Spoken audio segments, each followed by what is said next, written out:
It's Thursday, and you know what that means. It's time for Comic Book Spectrum on this February 16th, 2023 edition. And we've got some stuff to talk about. We're going to be talking about the Flash trailer. We're going to be taking that apart, complaining about movies, and complaining about all kinds of stuff, especially comics. So anyway, we've got some great reviews for you, and we hope you'll stay tuned. And whether if you're watching live, we will love your comments. We'll read them on the air. And if you're watching us on the rerun, we love you too. We do.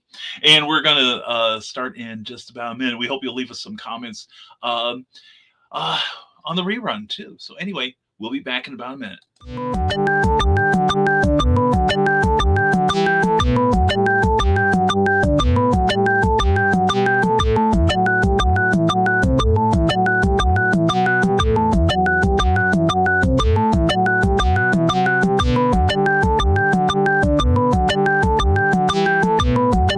10 seconds.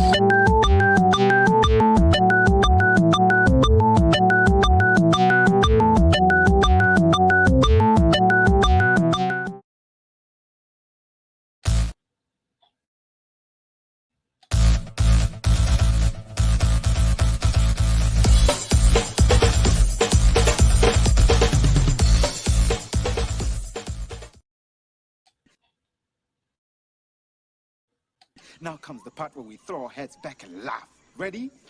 Ready! How dare you!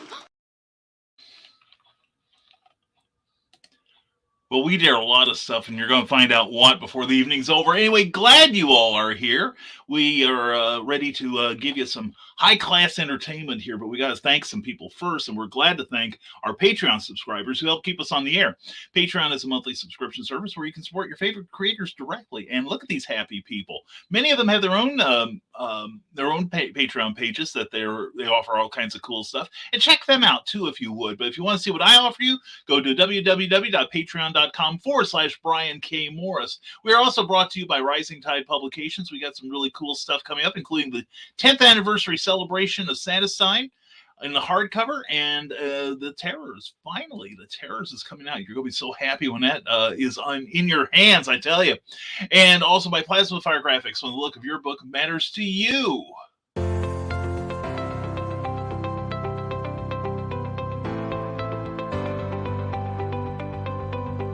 You've worked hard and written a great book. Now, it's time to give it a great cover. If you're an indie author or small press publisher, Plasma Fire Graphics is your source for affordable cover illustration and graphic design.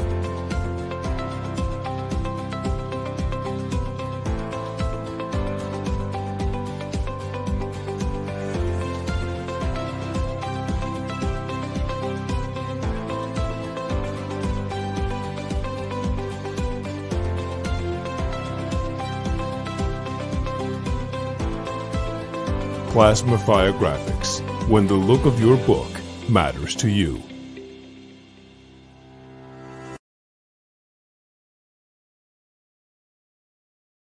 You've probably spent months, maybe even years, writing that great book of yours. Now you want something that'll sell it for you, a wraparound cover with beautiful graphics that you can also turn into social media graphics, as well as maybe a book trailer. Jeffrey Hayes can do all that and more. So check him out on his Facebook page, as well as the plasmafiregraphics.com page, and then contact him about his indie creator-friendly pricing. You'll be glad you did. It's Plasma Fire Graphics when the look of your book matters to you, because it definitely matters to your readers. And now let's bring our crew out here tonight. And I hear me. I'm one of the voices in my head. Oh, crap. Anyway, we're going to bring them out now. Jody McFee, Clyde Hall, and Eric Hawkins. Gentlemen, how the heck are you? Hello. Great. Good, Hello. good. All right. And I don't hear me as much. Thank you. I get sick of hearing me. Anyway, and I'm sure a lot of people We do too. I can imagine. Oh my God! But at least you can leave. I have no such comfort. As Eric tries to mute me. Oh, that's okay. I've got the button here that keeps you here. So Not that that's much of a threat. But anyway, we've got wonderful people sitting in our hallway waiting to gain our attention. And one of them is Donna Carly. Mwah. Glad to see you, Donna. Hope you're doing well. Yes, it is. And Carl Witzman, mwah to you, just because. Glad you're here and time to do some shenanigans. Well, it could be, but remember, folks, this is... Okay, folks, now we got that settled. Anyway, and we've also got Lissy here. Lissy, always a pleasure to have you here. And also a pleasure to have Ted Davies Artistry. Check him out Tuesdays and Thursdays at 10 a.m. because he's awesome on his, and sign up for his YouTube channel because he is that awesome. Everyone's saying hello. And Kirsty Selmer. See, and now I did not mispronounce your name, I hope. Did I do it right, Eric? I think you did. Did I? Okay, mark that off on your bingo cards, kids.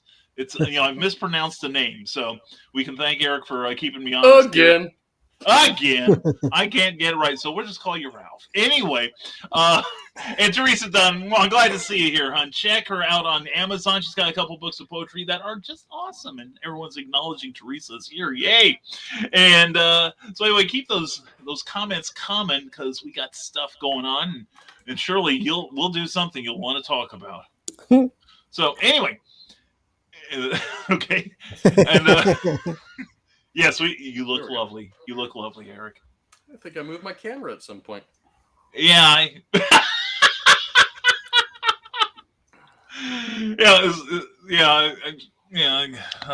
that's what the cool kids are doing.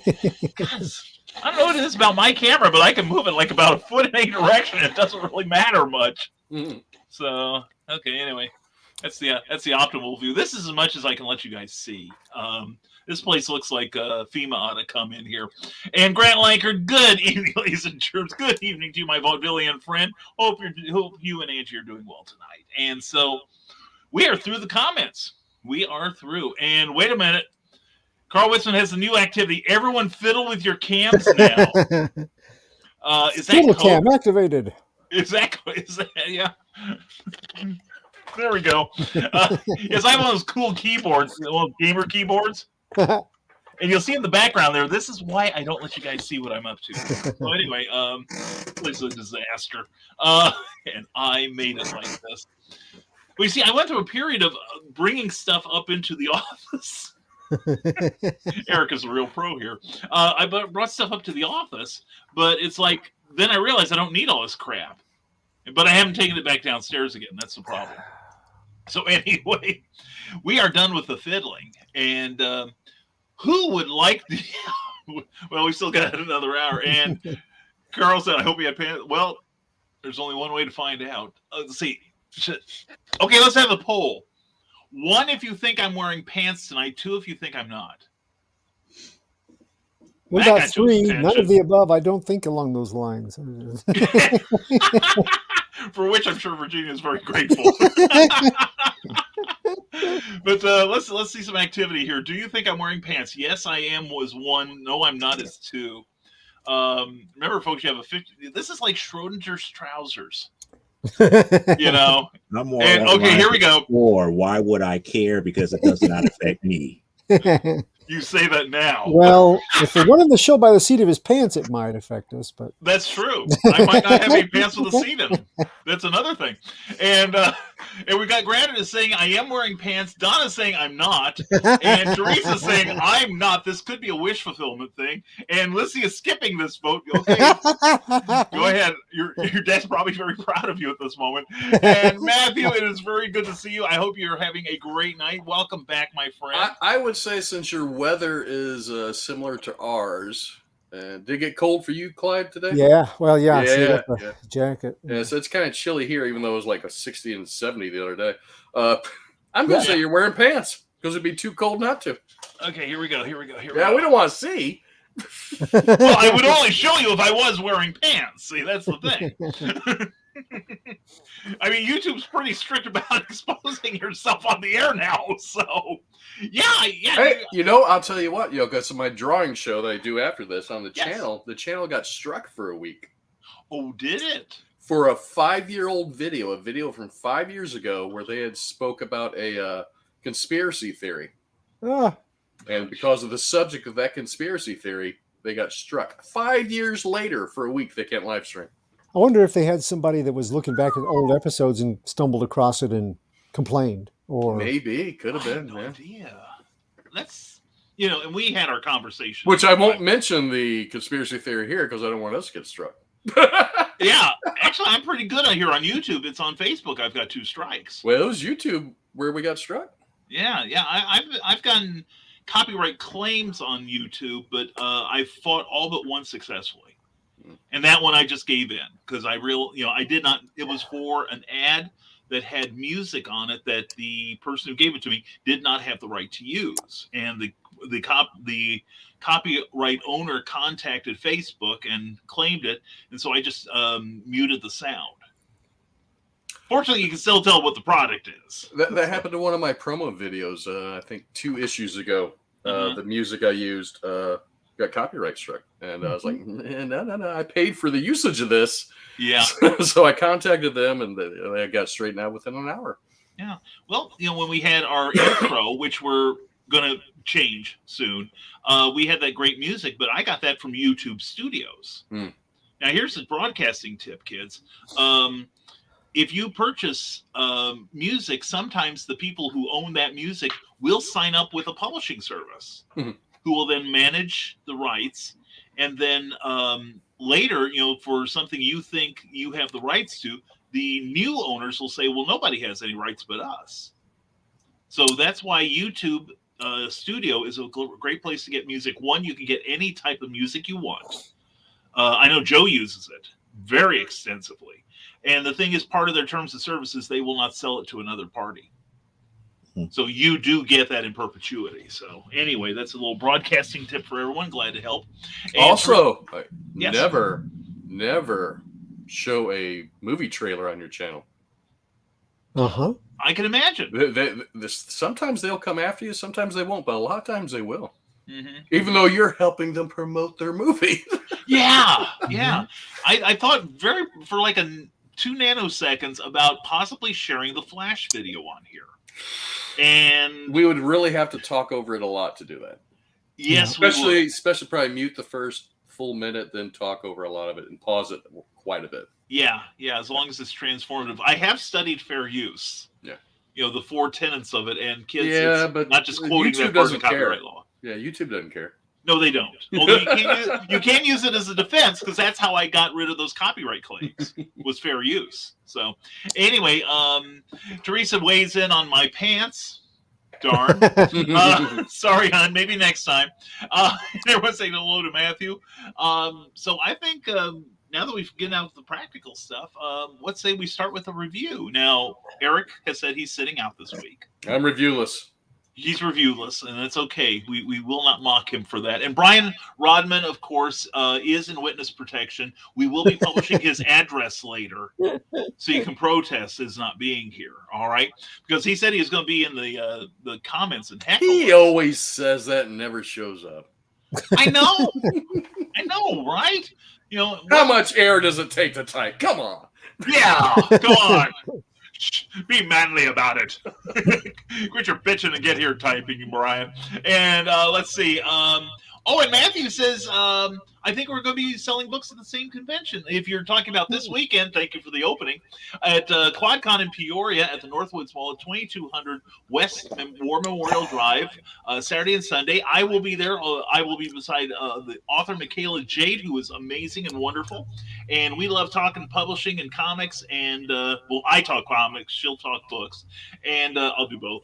And we'll be there both days. Please come see us. It's going to be a fantastic time. Look forward to seeing you. Matthew, definitely introduce yourself, all right? And I'm hearing me. Joe, is that you? He's saying October. Okay, now I'm here. Okay. Is that better? Yeah, that's better. Can you still hear me, Clyde? Now I can't hear you. I know. Okay. He didn't want to talk to me, so that's who I think I am. You should have said, no, I can't hear you. Yeah. And I fall for it every time. In October. Oh, cool. Okay. Well, I look forward to meeting you, Matthew. I really do. That'd be great. And I always hear an echo, Grant. Following here. And yeah, we're going to work out the sound thing, okay? But anyway, so Eric's sitting out. Joe, do you have something? I do have this week's pick, but you're not gonna like it. All the more reason. Now, this week's pick is voted on by you, the fans out there that's in the chat and everything. Because you go to our Facebook group for Comic Book Spectrum, there's a listing for Comic Book Phone, and we did a little bit something different. And guess what won? And I caught it just as the ticker went to expire for this week. And the book that won was Yay! Oh, cool. Most excellent. So we got this Zombie Full Adventures book, which is the first issue that came out. I got the regular edition here. It looks like it's done by some type of slacker by the name of Eric S. Hawkins. It has some bare minimal editing by Mr. Morris, I think. Let me double check that. That sounds like my style, yeah. Yeah. The cool thing about it is like it's based upon Mark Twain characters, which I find kind of cool and everything. No, but all seriousness, yes, we got Songful Adventures here, written and drawn by Eric S. Hawkins, edited by our own Brian K. Morris. And pretty much it's I kill zombies on a train kill zombies on a train. Oh, And pretty dang. much it's You should have done a theme song for me. I kill zombies on a train kill zombies on a train.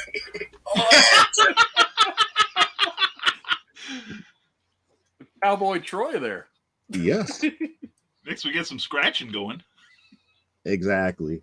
So pretty much it's about how the crosswalker is explaining how the virus crossed over into, if I could say, not really our world, but at least another world where Mark Twain characters exist. So as a speeding train goes from Kansas to St. Louis here, we have unsuspecting people not thinking that the virus has already crossed over. And we have our first passenger who really, was affected by it and mistakenly gets woken up, and all hell breaks loose here. So the virus is there and everything, and we get back to Central Station in St. Louis, Missouri, and we have what we know as U.S. Marshal Tom Sawyer with his I want to say sidekick, but with his partner Huck Finn, waiting for the train to come in, where his wife Becky Thatcher is on. And they receive a telegram saying, hey, this one train did not make its last 3 stops. It just blew past them. So they kind of figured, well, there's something wrong with it. We need to catch up with this train and figure out what's going on. So they ride into the night to try to catch up to this train and everything. And while that is happening, a zombie breakout / infestation happens on the train. And pretty much people are getting transformed and everything and killed, while Becky Thatcher is like, look, let me just get my sidearm and just be like, I got this handled. And she's doing her thing and whatnot against the zombies and everything to that magnitude, take a couple of them out, and then here comes Tom Sawyer and Huck Finn to the rescue. Well, I shouldn't say to the rescue, but more along the lines like, hey, we got to make certain that everything is going on with the train and whatnot, that everything is perfectly fine. So they're on the train and everything.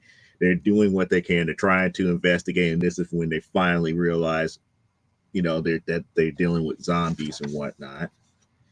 So in their first encounter, they came across some dynamite and all this other stuff. Lantern falls down, boom, takes out a whole cartload full of it and everything.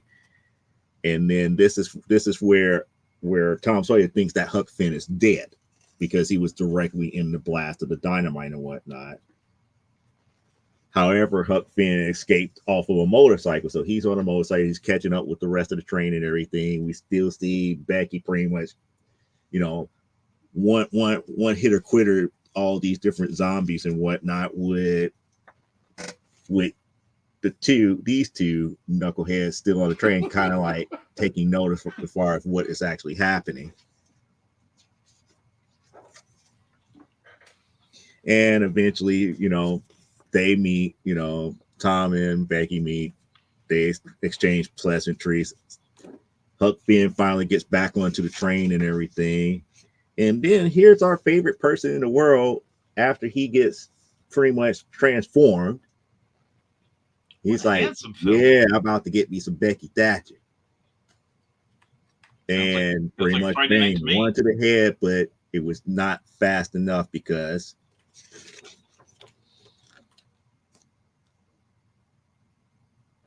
Huck Finn got hit. And that's how it ends. For now. Because the very end of it says, hey, it's going to be continued in another series. And I won't mention that series until I have that one in hand. Overall, it was a very nice, short, compact story. You could pretty much follow it without any problems and anything to that magnitude.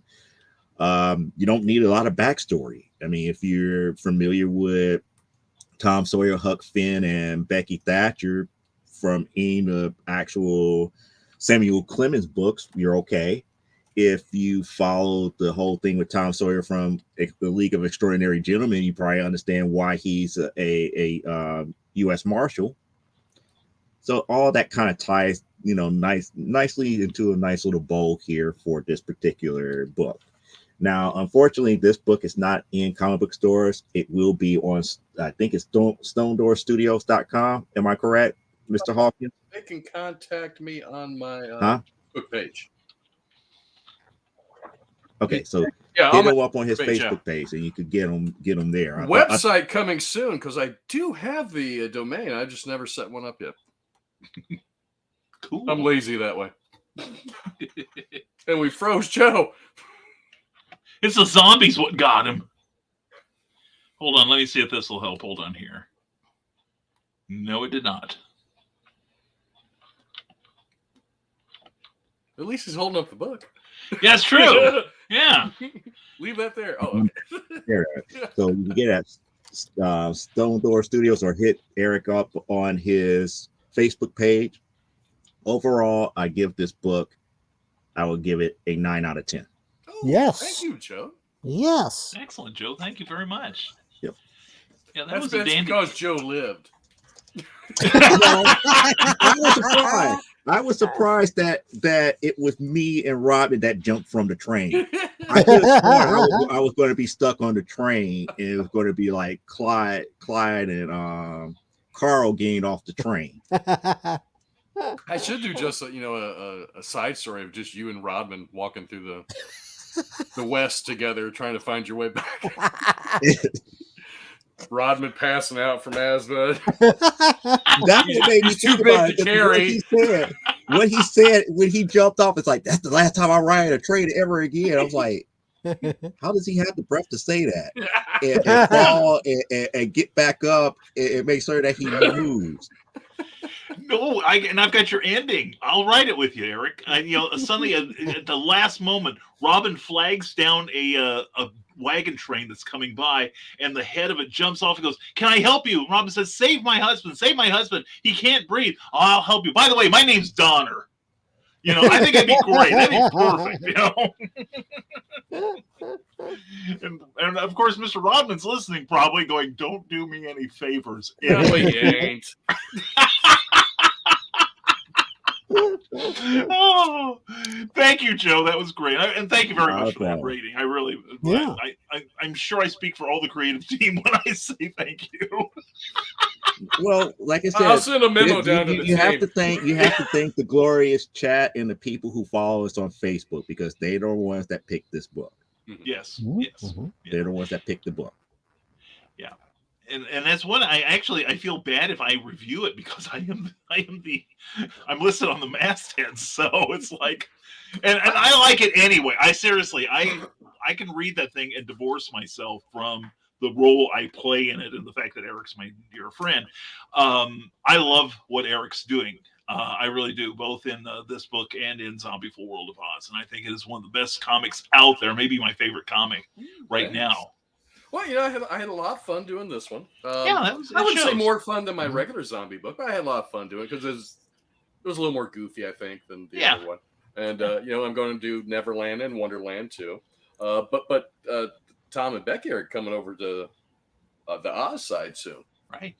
Very, very soon. Ooh, very soon. Nice. Very cool. Good. And you heard it here, folks. So start and Crosswalker's the one spreading the zombie disease everywhere. Zombies are following him through his little portals, going to Neverland and Wonderland. So this is the start of the Zwoverse. Yes, the Zwoverse. I like this. You can like get Jim, thinks, you gotta be Zwole. That sort of thing. I see a whole bunch of campaigning here. Yeah. But no, and you could kill us in every issue in terribly disturbing ways. And I see that gleam in Eric's eye. I try not to get too violent with it. I mean, sure, there's a lot of beheadings. This one probably had more blood than my regular book does. Yeah, it was comparatively, it was a lot gorier. But only comparatively. It's still nothing I would fear leaving on the coffee table. No, I tried not to get super gory with intestines and everything. And language wise, I really try to keep it clean too, for the most part. Yeah. I mean, I think I've had a dam or something like that in one of them, but that's about it. And then even then, I struggle with. I'm like, that sounds right. Should I put that in there? I don't know. Yeah. And then you're just the opposite of a lot of creators I know. It's like, well, gosh, I use the word damn in there. F word. So hold your head up high, young man. But anyway, let's see. We've got some more comments. And yes, Joe's remix.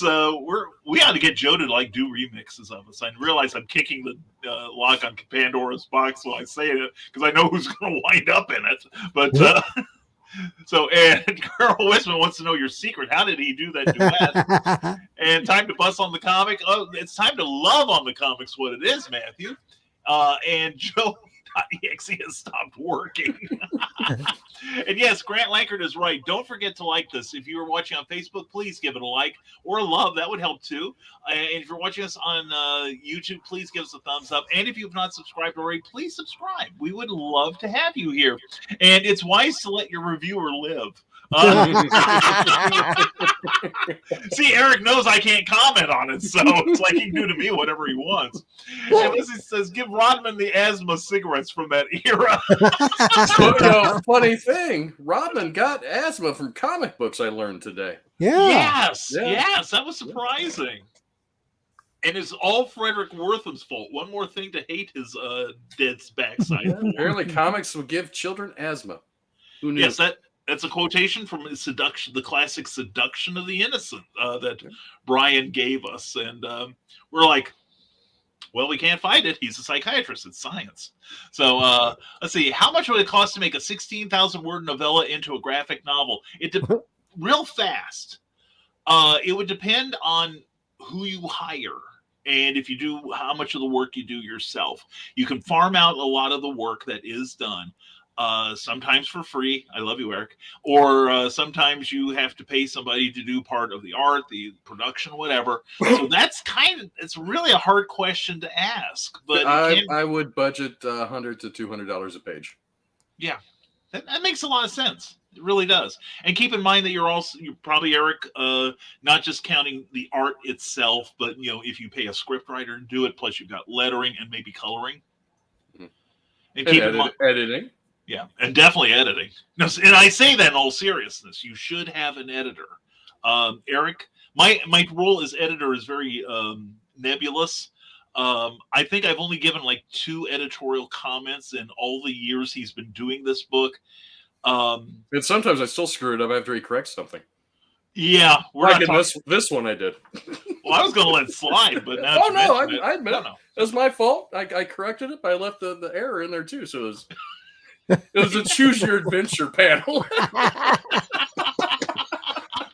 Damn, you're clever. That's what the story we're sticking with too. But no, seriously. And also keep in mind that black and white is viable, and it's less expensive, I should say, to do black and white than it is to do color. Yes. And it can look at every bit as spectacular as a fully colored page, sometimes even more so, depending on the type of comic you have. Plus, you should also have like a little money for, say, advertising, promotion, that sort of thing.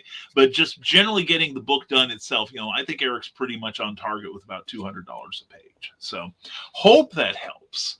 And Carl Weston said, I liked it, and I don't even like zombies, but I do like redheaded Becky, so good story.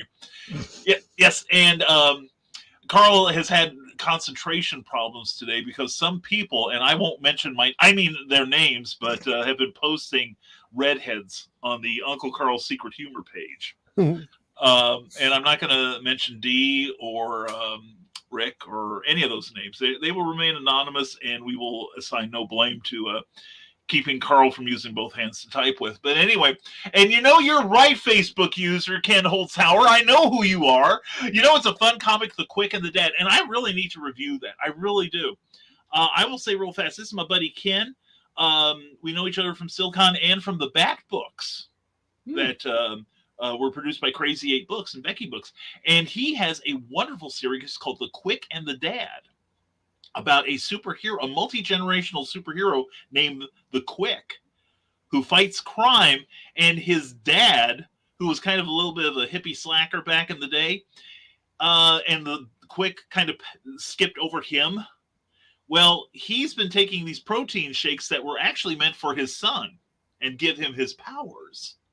And it's a wonderful little lighthearted series. It is good stuff. I'll tell you, and the second collection, I've read the two collections. The second one has a cover by Ron Frenz of Spider-Girl fame, and cool. Ink by Brett Breeding, who helped kill Superman.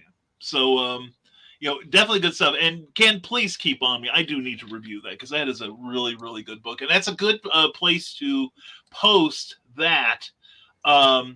Some of the reviews, you'll be hearing some great reviews tonight. My reviews from now on will be appearing on Comic Book Spectrum page on Facebook itself.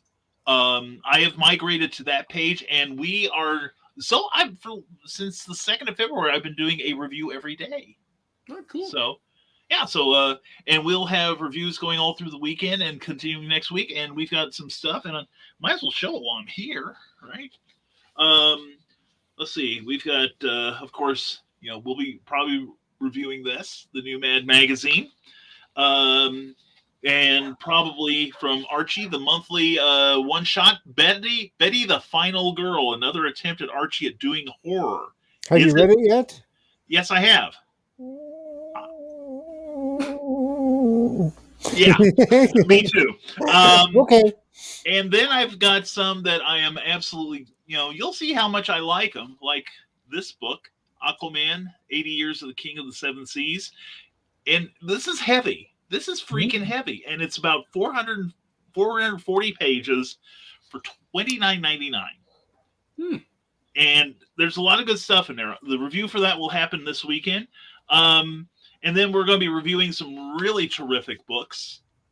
Not only written by guys that did, you're lighting up, Clyde. You've read it, huh? I have not read it yet, but just the cover was enough to make me go, ding, yes. By Kevin Altieri, one of the directors of Batman the Animated Series. And I finally figured out who his artwork reminds me of. Bruce Timm, a combination of Bruce Timm and Richard Corbin. In the faces. But anyway, it's a wonderful story. You'll want to read my review on it. And we've also got another one that I am really, really excited by. This one turned out very well. And then we've also got on the cover? Was that Zodak? Yeah. Zodak. Zodak. And various iterations of He-Man. And of course Skeletor down here in Castle Grayskull. It's a book about Zodak is talking to the sorceress about, we've had many He-Men. What makes Prince Adam worthy? And so she's examining other dimensions where He-Man. I think it's the haircut. Yeah, he's a bit of a hip. He needs a de-hippification here, that's for sure. But anyway, no, the book is has got 2 stories in there. One of them is drawn by Kelly Jones. Oh wow! Ooh, with Orko. So naturally it's a 22 out of 10. But anyway, and the second one is by Sergio Aragonis. Ooh. It's good. It seriously is good. Even if you don't like Masters of the Universe, you will dig it. And and of course, on top of all these other great books. Anyway, You and your reviews on those. Not the kind. Right. Then we learn our lesson with Checkmate. Yeah, exactly. Yeah. No, it's better than Checkmate. Well, that wouldn't take much. Yeah, I was going to say I can Exactly. it's like not sweating much for a fat guy. It's kind of it's a turd, but it doesn't stink as bad as the other turds. I bet if you polish that thing up, it'll look pretty. Yeah, it's better than some, not as good as others. So let's put it that way. But we'll be reviewing that next week. So please check in to the Comic Book Spectrum page on Facebook. We've got all kinds of different stuff on there. And please post yourself if you got something cool. So anyway, we got speaking of somebody cool, there is the comic book black belt Russ Leach himself. Oh, come on. We all know a good comic book. Wink, wink. Why would that be? Only Death Can Save Us, available on Amazon and from the comic book black belt? I'm thinking it is. Anyway, it's good to see you here, Russ. As always, check out the stuff he does with Randy Zimmerman, also like Sunday Funnies and that 5 o'clock show where we get up at 5 in the morning, to be honest. Comics by Night. Comics by Night. Comics by Night. Thank you. But it's so early in the morning I can't see what the title is. Anyway, Zombieville Adventures. Great comics is Paul Bush. Thanks. Paul's in that book. That's right. Paul is in that book. The backers that got drawn in the book. Yeah, that's true. He is. Yeah. See, and yowza indeed. And good to see you, Russ. As always, love you, brother. And everyone saying hello to Paul, and Paul saying hello to everyone back, and that is it. So Matthew mentioned a movie, Train to Busan. Oh, which is a zombie train movie, which I saw in the middle of drawing Zombie Full Adventure. It's like, dang it. It came out like last year, a year before, but it's a Korean movie, so it's subtitled or dubbed and subtitled, but it's really good. It's really good. Just they're on a train and they're zombies. That could be like the snakes, like a period of snakes on a plane to me. The Koreans have been doing a lot of good zombie movies lately, and there's a series too, on cool. Netflix. Okay, cool. Oh, let's see. Well, I think I had a comment dump is what happened. Haven't had one of those in a while. Ooh. And Donna says, somehow I feel targeted on the explicit thing. Oh, not you, Carla. And if you disagree with me about her being explicit, go to lulu.com and check out her work as well as the work of Carl Witzman. And yes, the zombie movie, I don't get out much of my problem. We had a discussion before the show about my viewing habits of the theater, and I was surprised to hear they have synchronized sound now. And Matthew, I'm in the same boat as you. I couldn't draw a crooked line with a ruler. So I gave that up. But there are many talented artists out there who might be able to draw it for you for a very reasonable price. And Mike Jimmy is still looking for drawing work. Donna, do you still have his Twitter address? Yeah, definitely. Mike Jimmy Dolores Bruin. He is fantastic. Depending on what kind of book you're looking for. I know Luke Stone also does pages at a reasonable rate. Maybe we can help you find what genre is it in. And Carl Wilson said, actually, that post was on my vanilla page. Thanks, folks. Anyway, and hello to you, Paul. And no, you didn't miss a thing. We just warming up to you got here. And don't forget, folks, please go to the page Comic Book Spectrum. We've got links on YouTube and on Facebook for that. So yeah, check it out. That's where we've got all these great books, such as Only Death Can Save Us by Russ Leach. And it actually is a really good book. I was really happy to read that. Thank you, Russ. And it ain't a 5 on here. And that's a great movie. And yet it's still a great book. Can't wait to see that. And Russ Leach says he is cheap, and I can verify he's easy as well. So check him out. No, actually, Russ is an amazing artist. He really is. Little touches of John Buscema, Jack Kirby, and Joe Sinnott in there. A little Frank Giacoya. It is good stuff. So definitely check out Only Death Can Save Us. Available on Amazon right now. And also, he's also doing, he's also doing a Batman book. But it's only in the European market. I want that thing to get printed over here. Because just the few pages I have seen from Russ, that looks delicious. That looks great. Very Batman animated series kind of stuff. So, which to me is like, that's a compliment. So, anyway, take note of Russ Leach here. He can be found at comicbookblackbelt.com or any of the names here. Let us know what you need, or DM me, and I will, or any of us, we'll steer you in the proper direction to get you some artists and some creative people to help you there. So anyway, think we're caught up. So that leaves just one person. You know him, you love him, you can't get enough of him. Here he is. The goals. It's you, Clyde. Oh. I clear that up real fast. You're starting to look doubtful there. Anyway, here he is, our gold standard, Clyde Hall. What have you got for us, Clyde? Did I say I did a review this week? Anyway, okay, I did a review this week. But first of all, thought so. Can't fool me much. I did also I picked this up. We talked about this last week. Off the cuff remembered, and Leah, she found the exact issue, so made it very easy. Number 214 of World's Finest, because you don't always get, as a monster kid and a superhero fan, you don't always get Superman with werewolves and cowboys being the golden age vigilante here. So I went out looking for a reader copy and got one for $3. Oh, nice. Ta-da! Yeah, it's in pretty good shape. But, it's one of the best things I read this week, just because it brought back a lot of fond memories of this time. Dick Dillon artwork. Also I'd forgotten, but the Nick Cardy cover just kind of puts the cherry on top of the sundae there. Oh, yeah. So that was a nice get, and I had it, just in a few days, so that turned out nicely. Nice. The best reads this week have been number 7 of 8 Billion Genies. Oh, yeah. Oh, yeah. I can't wait for the conclusion. 1 month, we'll have the final edition, and this just, if you've been there since the beginning of the book, it's beautiful. Very, very nicely done. Also, Danger Street continues to be a good read, and I got the Ramona Fradon cover. Ooh, nice. Along with, it's her, but also with an assist from Evan Doc Shaner. So, yeah. Wow. But, she's in her 90s. She helped create Metamorpho. She did a lot of Aquaman artwork in the day, and she's still doing art. And every once in a while I'll find a little bit that she's done on Twitter, a commission or something. But that brought back a lot of nice memories too. And this is a weird read, but I'm really enjoying it. And it's street level. It's the Kirby stuff that didn't really work or go anyplace at DC, and the Fourth World all wrapped together.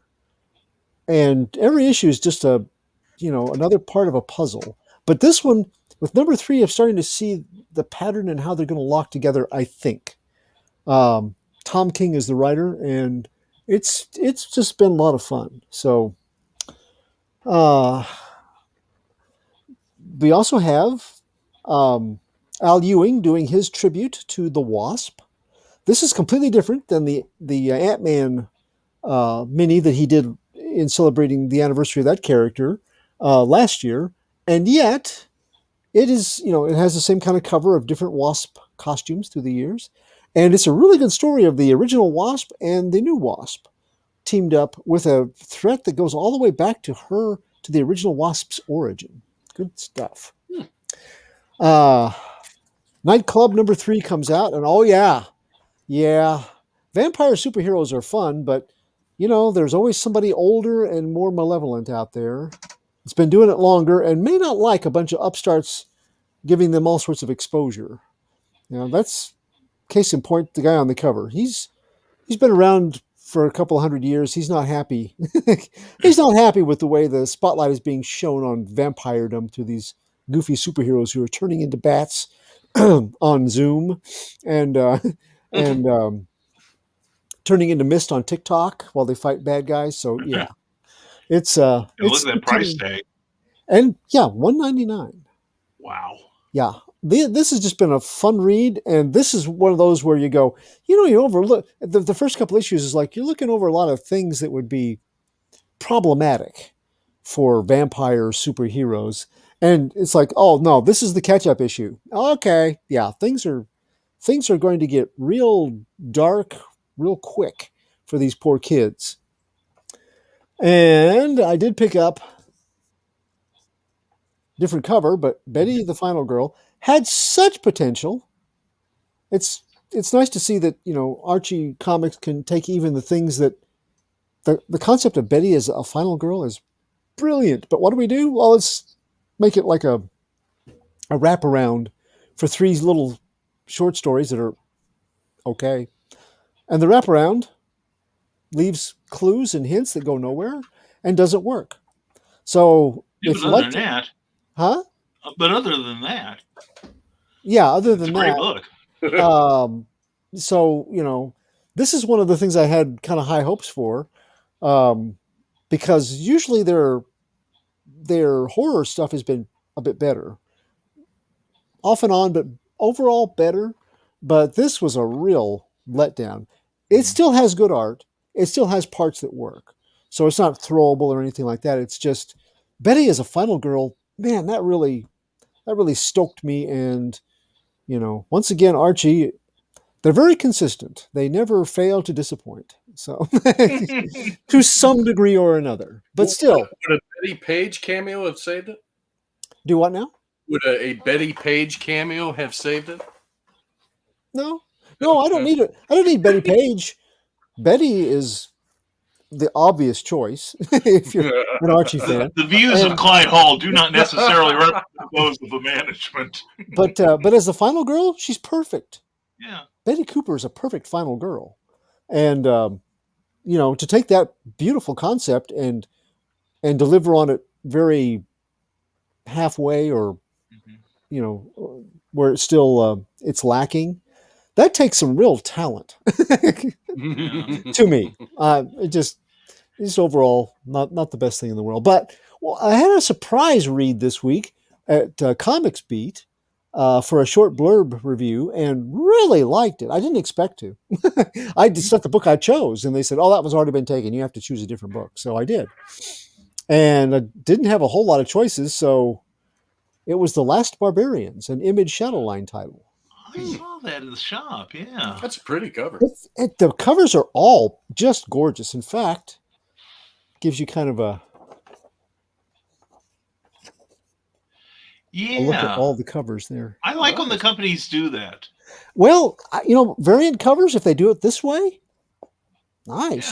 There's a lot, there aren't millions of them, but they're all very nicely done. And I think they are supposed to be the characters from the book, but they are not married to exactly how they are drawn for the book. So there's some leeway there, but they're all kind of, they're warm, but they aren't chainmail bikini kind of stuff. They look like, like something a high fantasy adventurer could wear. So yeah, I was really impressed with the covers. And there's a lot of good stuff about this book. Now, if you look it up, it got a lot of mixed reviews. There seems to be the camp of, we really like this, 9 worthy, and the 6 worthy, it didn't really do it for me. So there's not a lot of middle ground.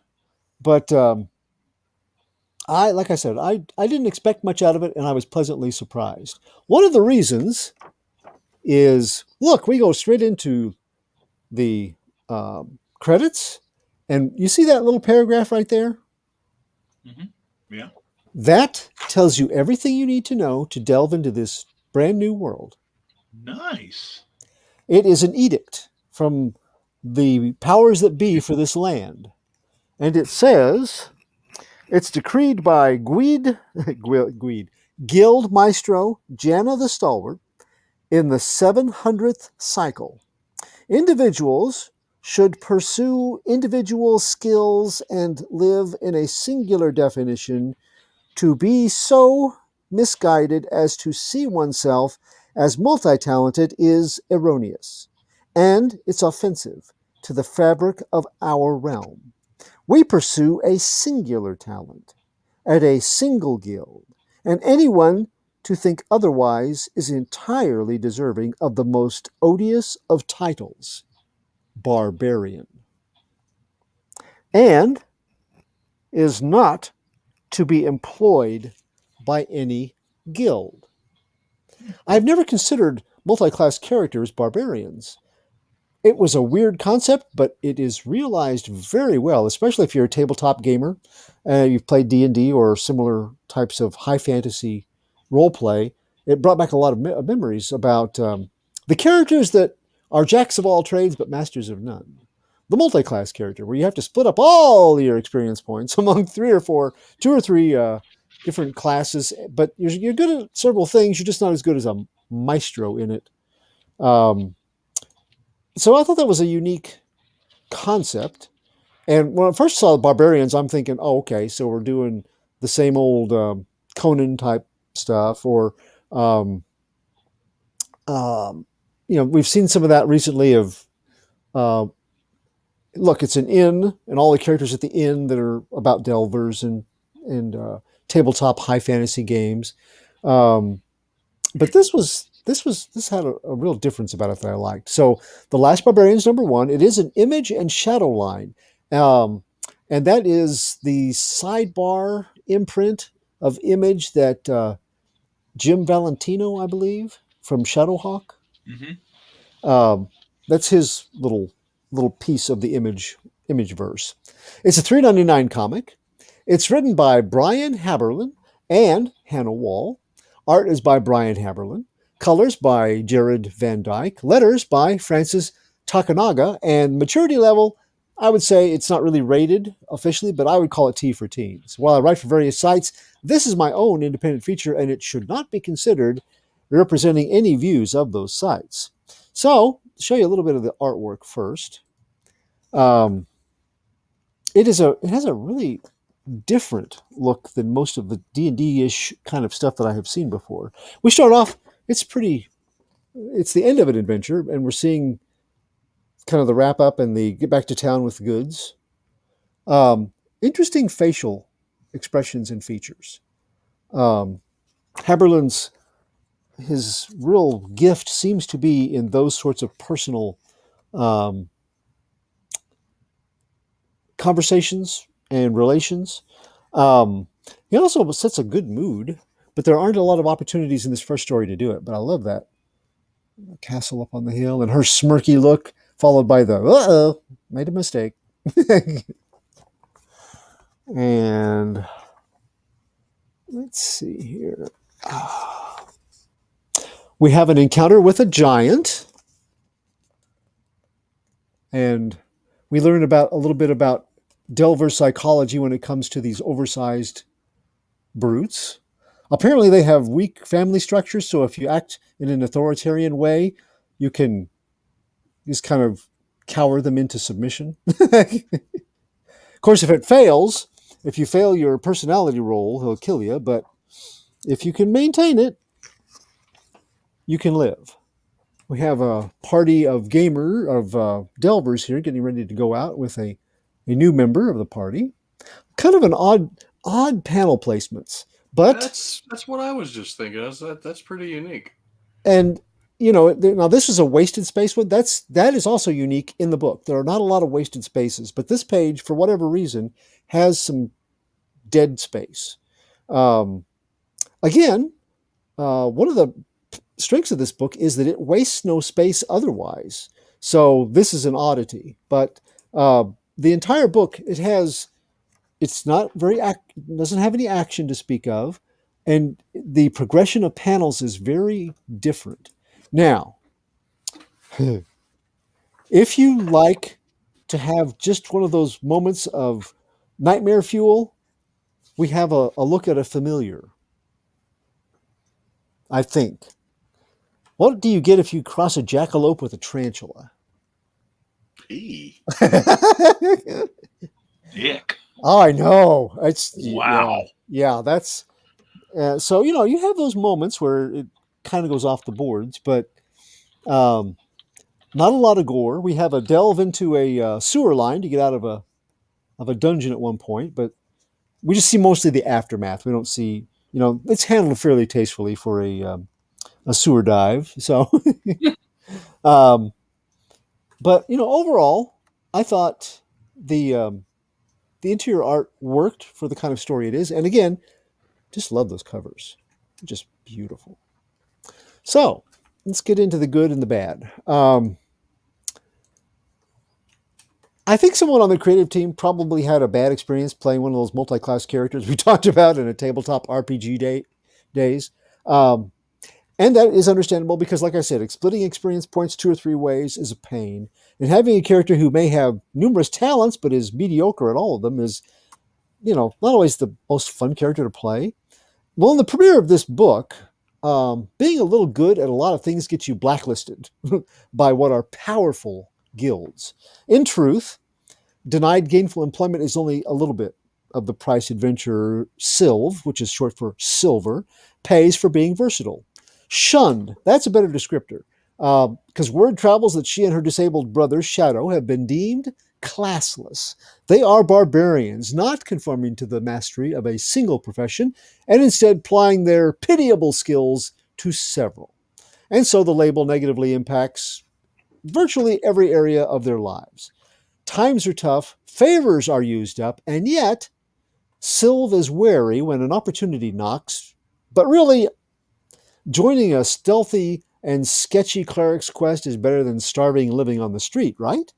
We don't know yet. The good. Okay, so we talked last week about how good artists aren't always great writers, but I think Brian Haberlin collaborating with Hannah Wall on the scripting for this title is very atypical in a very positive way, because they provide a high fantasy opener that the modern workforce can identify with.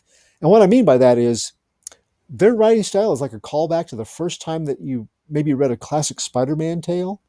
Because, we were used to superpowered survivors of a lost planet, or rich playboys dressing up like bats after losing their folks, or Amazon princesses that were from a secret island. And that's the fodder for dreams and escapism, very rich fodder, in fact. But it's not a lot for readers to actually relate to in those archetypes. But if you remember, when we discovered a Spider-Man who was really less of a man and more of a kid, and one who had problems with bullies and overcoming shyness to talk to a girl that he liked and being a caretaker for an elderly aunt, we suddenly had a hero that we could relate to and who seemed to relate to us. Well, Haberlin and Wall have crafted something in that vein here. Sylv's world may have magical beasts and charms and all that, but it also has labor pressures, economic uncertainty, and desperation that she and Shadow face, and they feel familiar. Her frustration and anger with her unenviable fortune in this title is even more so. In the world they build from the start, life is hard. Rulers are unbending. Society is structured to force individuals into powerful guilds and made to comply with their strictures. And those who resist find little security. They have few legal recourses, and they have active ostracization. They are seen as much, they are seen by everybody else as what's wrong with the world. While conformity to the greater guilds is the definition of being a productive and valued citizen. And so it kindles comparisons with mindsets of corporations are people, and it seems just as mistaken in its point of view as the way this society is built. The work to build strong empathy with Sylv is complete because we do identify with her, and with Shadow as well. She could be her own worst enemy. We understand her anger, even though that's true. While she pushes away those only trying to help, we can understand the frustration and her faulty belief that she can make her poor behavior up to her friends later. She tends to go off. She is angered, and she'll go off handle, and she'll make an ally feel bad, and then she'll be like, I'll fix this later. I'll mend this relationship later. And so we see her, warts and all, as somebody that we want better for. We want her to succeed. We want her to show the guilds that she can do things as a multi-talented person. But in achieving it, we also want to see her become a better individual for the journey. And setting that up in the first issue That's quite an accomplishment, I thought, for the writing team. Now, Haberlin's art is bold and breathtaking in birthing this fantasy world, and that freaky that nightmare fuel familiar. I had to keep going back and look at that thing. I don't know how many times. That works very well. I want to see more of that kind of work. Those panel breakdowns and placements, they're unusual in their progression, and nothing in them hints at highly dramatic content, but individual expressions and the body language that he sets up is key, along with a very strong line art quality, and it's very easy on the eyes. The use of space throughout the issue is excellent. One small panel with that brief law of the land edict sets up everything you really need to know about this premiere, and that's good. I think that's very strong, powerful writing. So if you appreciate all these elements brought together masterfully, you're in for a treat. If you want a high fantasy adrenaline binge of dragon smashing and troll smiting,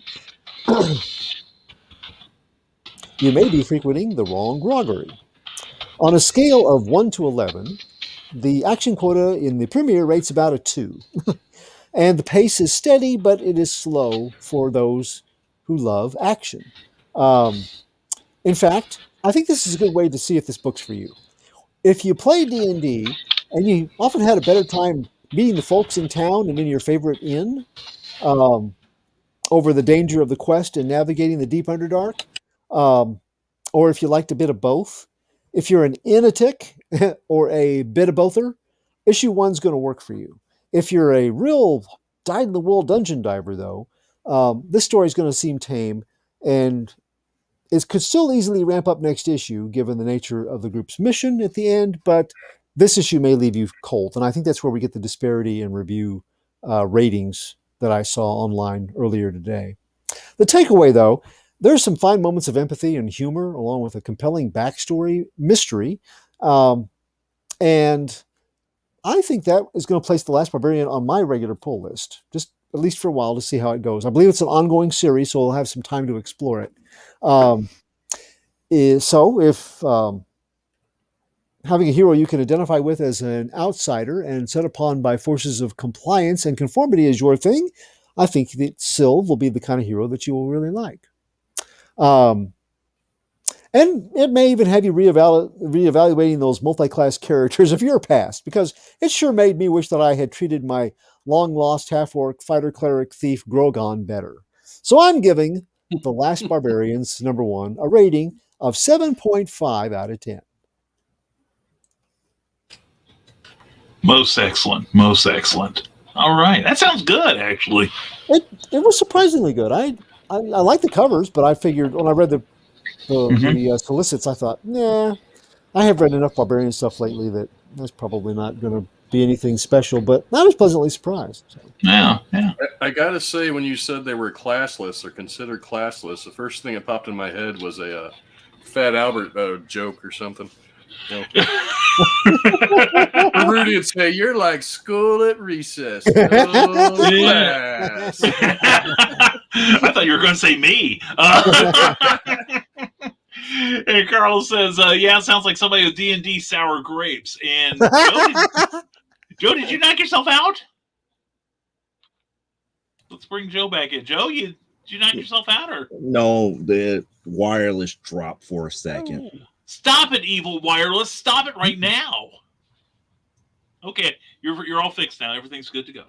So anyway, I was hoping it wasn't like, oh my God, I've had enough of those three. But anyway, and we've got Dawn Doulis here. Dawn, mwah, boo to you too, sweetheart. We will see you this weekend at Northwoods Mall, helping out with Michaela Jade, and I will be mooching your services as much as I can. And let's see here. Okay. Oh, I see it now, Joe. Thank you. And so anyway, we're glad you're here. We're glad you're here, hon. And everyone's saying hello, Dawn. I would too. I just did. Anyway, so that concludes our comic reviews. Thank you, Clyde. Thank you very much. You're you welcome. and Joe both. Yeah. Good stuff. Good stuff. So we talked earlier. We mentioned that we have seen the Flash trailer. And we're hoping Rodman would be here because, he gets a chubby anytime someone mentions Keaton. Yeah, well, I think, let's see. I think Buster? Yeah, Buster. He's a big fan of that deadpan humor, Yeah. But no, I believe this is the one where Keaton is in drag or something. Am I right? He's playing like Wonder Woman or something because they couldn't get Gal Gadot anymore. It's Mr. You Mom. sure, Joe? You sure? I'm positive. Because if it was Diana, I would be upset. You say that now, but I'm sure he'd shave his chest hairs for it. So it'd be like Ellie Walker, you know. At this point, Joe stopped speaking to me. But okay, well, I'll speak to you. Okay, yeah, I bet you will. No, seriously, what did everybody who saw it? What did you all think of it overall? I can feel the tension building up. Go ahead, Clyde. I'll go next. Okay. Yeah. Well, I know that I saw a lot of people that were excited, and that makes me happy. I'm always glad to see when fans, get something that means a lot to them from their childhood. But I watched it, and right after the Super Bowl was done, I went to look at the commercials and I watched it, and I said, I don't care. I especially don't care what DC and Warner do anymore. Period. Really? They have burned their bridges by Snyderversing me and board of directing me to death. And will I see what they offer? Yeah.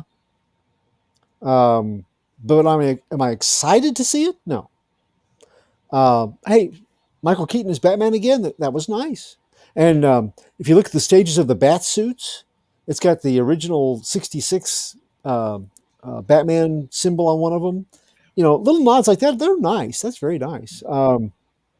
Seeing the train wreck actor in the film's title role does nothing for me.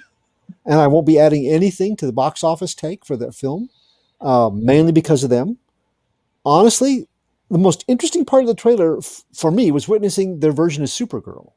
Because it's not the same Supergirl that we're used to. But it's probably not going to be the same Supergirl in that upcoming Gunniverse film by that name. So why should I care? True. Yeah, very true. I am very happy seeing younger fans, though, stoked about Keaton as Batman and the potential of resetting the DCU into something better than it's been. And that makes me smile. Their joy stokes my hopes for the future, too. The best online thing I saw today was a Dr. Manhattan-like quote, though. And it says, it's 1989. I am at the movie theater. In the summer, Harrison Ford is fighting Nazis again. And Michael Keaton is Batman. It is now 2023, ... So. Good point. Yeah. I thought of that. I am in my post Star Trek the Motion Picture mode for the DCU in general, though. You could not have found a more stoked Star Trek fan when Star Trek the Motion Picture premiered. I think I distracted the person that was first in line and cut so I could get the first ticket to go in. And so then, a few years later, they're doing Wrath of Khan, and a friend of mine goes, "Hey, are you going to go see Wrath of Khan?" And I'm like, "No." "Aren't you excited for it?" "No." "Why? Why not?" "Because they fooled me once with that other piece of crap that I slept through. And I'm not going to go. I'm not giving them anything." And then, of course, Star Trek Wrath of Khan eventually wowed me back. I think on the second go around when it came back through theaters, I went to see it because they got you with number 3 again, didn't they? Those damn odd numbered films. Damn no, them. I didn't mind. I didn't. No, they didn't get them with 3. They got them with 5. 5, yeah, that would be the 5 one. was awful. Yeah, I think we all got taken with that one. But I got into that mode of if they're gonna try to get me back, they're gonna have to prove it. And Wrath of Khan did. So I'm kind of waiting for that moment. And look, I respect James Gunn as a storyteller and a filmmaker and a showrunner. But he is now an exec. And that's different pressures, and he's an unknown commodity there. So let's say his assessment that this movie is the best superhero film ever carries about as much weight with me as Giorgio Tsoukalos saying, "It's aliens." Well, of course he's going to say that.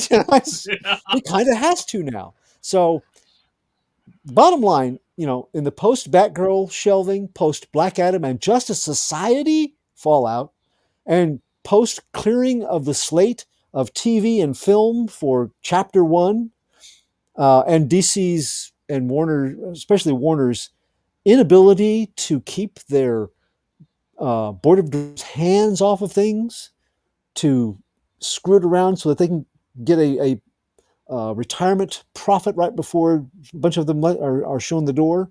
They have more than earned my complete and total indifference. And this movie, that I would normally have been very excited for, I can't get excited for it. And I'm sorry, Brian Rodman, because I know you are. And that's the only thing that gives me hope about it, is seeing you and other people like you that really, really, that I could feel your love when I'm Batman, was said in that trailer. And that's great. And I am happy for you. And I hope it turns out as good as you guys want it to be. I hope it's that good. If it is, I will go, I was wrong. And now I am Wrath of Khan right back into being a big time fan, but they're going to have to prove it. Mm-hmm. And just waiting till you get searched for Spock, right? I didn't have a problem with most of the follow-up movie. I mean, even the bad ones. Search for Wally. Yeah, there we go. Yeah, I think 5 was my only one I had problems with. But that first especially one, since I was a Luckenbill fan. Yeah, but that first one, I'm like, this is a combining of 2 episodes that have already aired with a big budget, and it's boring. It was a snoozer. I watched it the other day, first time in years, and there are elements of it that are good, but I still don't consider it a good movie. And it certainly wasn't a good launch. And those pastel uniforms make me puke. So sorry, but I mean, I'm colorblind, and I hate them. That's Clyde Hall telling you that, Paramount. I'm not sure if they had too much larger a budget than the show did. That's true. Actually, I looked this up the other day, and their budget for their special effects and stuff, it was so big, they made Wrath of Khan for a third. Oh, wow. Because they went to TV people and had them come in, because they knew how to, it's like, okay, so we need a space station, right? Yeah. Well, didn't you use this as a space station, part of the dry dock for the first movie? Yeah. So you got this model, right? Yeah. How about we just do that and light it differently? Woo! It works, yeah. Yeah. So, those kind of things, the innovation is a big part of what made Wrath of Khan better. You can throw a lot of money. And, that's one of my, that was the other thing. That was the other thing too. The Khan episode of the original series I didn't care for it. I was not impressed. So when they said he's going to be the big bad guy, I'm like, I don't care. Just like this, I don't care. But yes, he was excellent. And, Immortal is a great movie. So I'm hoping that the same thing will happen with this. But they're going to have to show me, because they have burnt me too many times. This is not a new shirt. I've had it for a long, long time. I like DC. I like the characters. But, from the New 52 onward, what did they have there for a while? They had the stupid thing that DC's done today. They had a column of it, and they had something every day for a while there. And they're getting better, but as far as their film versions, wait and see. Yeah, I think it's a good policy. Just wait and see what they do, because DC Comics in particular have had a long-standing bad relationship with the Warner's board. Because my understanding is that a lot of the changes that happened with the 3rd and 4th Bat films with Val Kilmer and George Clooney came down from edicts from the board, because they wanted, like the second, they wanted to see more villains in one movie. The third one, they wanted to tone down the Batman, and boy did they. And then the 4th, they wanted it to be like the Adam West show. And you can see it, but it's one of those things where you almost sense that it was done out of protest. We're going to do what you say, but we're going to suck at it. We'll show you. But anyway, Eric, what about you? I'm kind of in the same boat as Clyde. I mean, I thought the trailer looked neat, but Ezra Miller does nothing for me. It's almost a turnoff seeing him on the screen as a Flash. And I love the Flash. I've even started watching the last season on CW. I don't know why, because it's really sucked lately, but it's the last season, so I'm going to tune in. But yeah, their cinematic universe has just been so up and down, and I just it shouldn't be that hard. I mean, it shouldn't be. I mean, you have what 100 years of stories? Well, not quite 100. Well, almost 100. You could pull from those. There's plenty out there people don't even know about. Yeah. But they always want to try to do something new and screw something up. And I really liked Aquaman. I liked the movie. I liked Shazam. I liked Wonder Woman. Yeah. And there you hit a wall, didn't you? I saw the Suicide Squad, the second one. The Suicide Squad. Right. Yeah. I like that. Well, it's probably because I went in with such low expectations. I thought it was really funny, and that could be part of that. If I haven't tried to watch it again since, and maybe if I did, I wouldn't like it. I thought it was funny, and I really like Idris Elba as an actor. So I always like seeing him and stuff. Yeah. I mean, I'll watch him in anything. Heck, his voice turns me on. Yeah. But I feel like they've burnt a lot of bridges. But like Rodman, he's all excited and good. I hope he doesn't get burnt. That's why I'm afraid of, because I remember going to the theater and seeing Batman. I know I saw it at least twice, maybe 3 times in '89, the year I graduated high school. I remember going to see it, and I loved it. But and I'm excited to see Keaton back. That should be cool. I really hope he's Thomas Wayne, because it's supposed to be based on the Flashpoint. Yeah. I really do hope that. I don't think he's going to be, but that would be neat. Well, I'd give that a lot more credence, because we not only saw Keaton, I see you, Joe, but we also saw Ben Affleck in the trailer too. Yeah. Yeah. So they're going to be jumping, through different universes, and because there's 2 Ezra Millers, so there's at least 1 Flash, maybe 2. One's his alibi. Yeah, one's his alibi. I'm sure Clyde's watched some of the trailer reactions from Screen Crush, and I think I've seen all of them. Yeah. So they point out some things, and some of them, maybe one of them could be Eobard. Yeah, it's possible. Yeah. So I hope they don't. I hope they don't screw it up, but more than likely they're going to screw it up.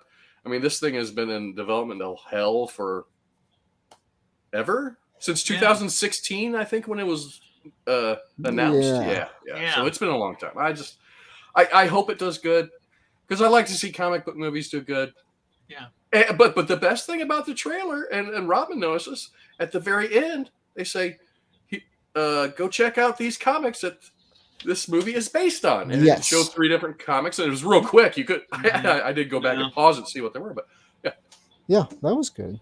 Yeah, so, and that's something Marvel never does. It never goes, hey, go check out your local comic shop to see these books based on these characters. But I don't have high hopes. I hope it's good. I probably won't go to the theater to see it. Torrent. I might. Leave me an address. That's going bad in here. I'm very tempted to go see Ant-Man in theaters, but I don't know if I will. But Guardians, I will go see that in theaters, because I'm just pretty excited about that one, because I really love the Guardians movies. But DC hasn't.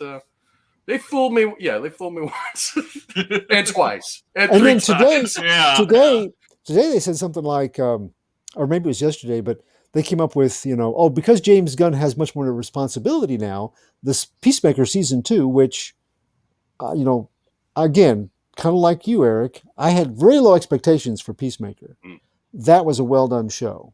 It's quirky and weird, but that's James Gunn, and that was a beautiful season 1 for that show. And so now it's like, we gotta have to put season 2 off for a while because he's too busy doing everything else. Okay, thank you. Taking a part that I did like and delaying that. So maybe they'll find somebody on acid, to write and direct that thing. It'd be the only way they can match what they're doing. So. His brother usually isn't doing much unless he's acting in one of his movies, so have him do it. Yeah, the Clint Howard of the new age. Now, you say quirky and weird. I'll try to say this as best as I can. You can go on YouTube, and if you look for James Gunn's Peanuts. Oh yes, But yes. take out the T. Take out the T. I'm not going to say that out Yeah. loud what it sounds like without Yeah, the T, yeah. but it's grown-up Charlie Brown characters. One of them's a porn star, Yeah. as Lucy, and they're very adult-oriented. Quirky and weird. Yeah. Yeah, and I think Gunn is one of the characters in it too. I want to say like Schroeder or one of those. I think he was. Yeah, he's one of them. As obviously his brother's in one of them. Of course. Yeah. And Michael Rosenbaum is Charlie Brown. Yeah. Oh, and he's genius. He is total genius in that. Yeah. I think it's called. It was from a softcore porn series of what they got. Something soft porn. Something. Yeah, and I think the actress playing Lucy had been in some. She's been in a lot of porn. Belladonna. Yes, so I hear. That's someone told me. I just looked it up on IMDb. Yeah. So did I. Anyway, Joe, you look like you're about to bust. No. Okay. No, I don't have any true opinion one way or the other. Only thing I see is PR nightmare. I agree. I think it all already I see is. again, you was going to release this movie tail end last year. The stuff happened. Yeah. You canceled it. You make all these changes. Now you're going to re-release it. Knowing that things have not been settled. It's just begging. And I will say this one more time, begging for the wrong type of people to get wind of this and start like a smear/cancel campaign. Outside of that, I could care less. I mean, the only reason I say that is because they made me not care anymore. When it was first announced and they was about to get ready to release it and everything, I was all for it. Then after the backlash and what happened with Ezra and all this other stuff, I was like, okay, fine. It's one less movie that we have to worry about. I'm waiting for what they're doing, what they're going to do now. When I say now, I'm talking about after that movie. I want to see what they're going to redo and how they reinvent all of these heroes. Because to be quite honest, I really don't want to wait like almost like another 40 years to get a good Wonder Woman movie. We only got one in 40 years. And I say in 40 years, I counting the TV, made for TV movie. If we don't count that, it's even longer. Yeah. Like ever. Mm-hmm. And I'm up here like, this just can't be. And to be quite honest, it's good that they are focusing on the Flash, but I'm telling you, I'm tired of seeing Batman, tired of seeing Superman, tired of those movies leading the way for a Justice League. To me, if you're going to really redo this, do the things like you was doing with Stargirl. Start from the ground up and build up into like a JSA. Mm-hmm. Give us the lesser known. Give us our Hour Man. Give us our thing, Captain Midnight. Give us those characters. Lead us into the opposite dimension where we finally get a Justice League. Yep. Because again, those characters pretty much made the foundation to JSA. Wonder Woman and Superman came much later. Much later. But like I say, I don't control things here. As far as having faith, again, you can only have as much faith as your investors. If your investors don't have faith in it and they don't want to put money into it, guess what? Change is going to be made to get them to put the money into it. Prime example, Wonder Woman 84. Mm-hmm. And that mystery is forever going to be, is it really Patty Jenkins or really was it the investors? Or is it what I truly think is a combination of the both? Yeah. The worst of both worlds. Mm-hmm. Yeah. Yeah, and even that film was better than a lot of superhero movies I've seen. So, but I mean, I it love good Shazam. intentions. Shazam to me was quite interesting, and then we got Black Adam, and the investors are like, "Yeah, we believe in the Rock, and Rock don't want to fight Shazam. We're going to make it where he doesn't have to." And we're going like, "Why are you going to change history? Get the Rock to understand why this history is so important, as opposed to no, I want to fight Superman right away." It's like, no, you got to build up to that. Yeah. Get him to realize he can't win every fight in every movie. Yeah. Well, and plus, I think it was in Variety I read that was part of a power play by Dwayne Johnson to basically become the architect of the new DC universe. He had an insider on the board that used to be a relative. Yeah. I mean, that's what, I don't know how valid that is, but that was one of the stories circulating. Mm-hmm. Yeah. Well, I'll agree with you. Of course, I think part of it is, just that I have seen so much and, like Clyde, been disappointed so often. And a lot of films that I remember seeing in my younger years, I look at now and like, it's really not that good. There's some good elements like, Superman 3 and 4. I wasn't blind to their faults the first time. Wait, are you saying they're good or bad? There's some good elements in it. What type of good element? Christopher Reeve. Christopher Reeve is the good element in all those. No. The best thing in 3, I believe it's 3. Annette O'Toole. Richard Pryor. Yeah, and Annette O'Toole as as Richard Lana. Pryor movie was the problem. It was a pre-forged Superman film, but I agree. Put Superman in this. Get him out of here. Yeah, really. It's okay. We'll give him one solo scene, but let's make him really corrupt and shit. So, but no, I agree, and I'm with you guys. I want to see Brian Rodman happy. He deserves it. I'm a little all the people that are Keaton fans. I mean, when that's your Batman, I want to see them happy with the treatment that he gets. I want to see Keaton treated well, because that's the other thing too, is they have really abused a bunch of their actors that deserved better. True. But the thing is, I'm also tired of movies that are based on comic book events. Give me an all-new story, like Wonder Woman. That was a whole new story. It had elements of the origin and all, elements from George Perez, all the elements of the best of Wonder Woman. And they changed the era. It wasn't World War II. It was World War I. Yeah. And they made it work. A lot of stuff changed, and like they I said, made it work. She shoulder blocked the tank. Yeah. You don't see that. You don't see that in movies anymore. Oh, I know. Yeah, it's spectacle. And that's what films like that should be like. Just like comic books should be about imagination and doing the impossible, whether it's an internal struggle or exterior struggle. But, I find myself, my expectations are moderated by the fact that I have gotten fired up and gone into the theater when I do, and been totally underwhelmed.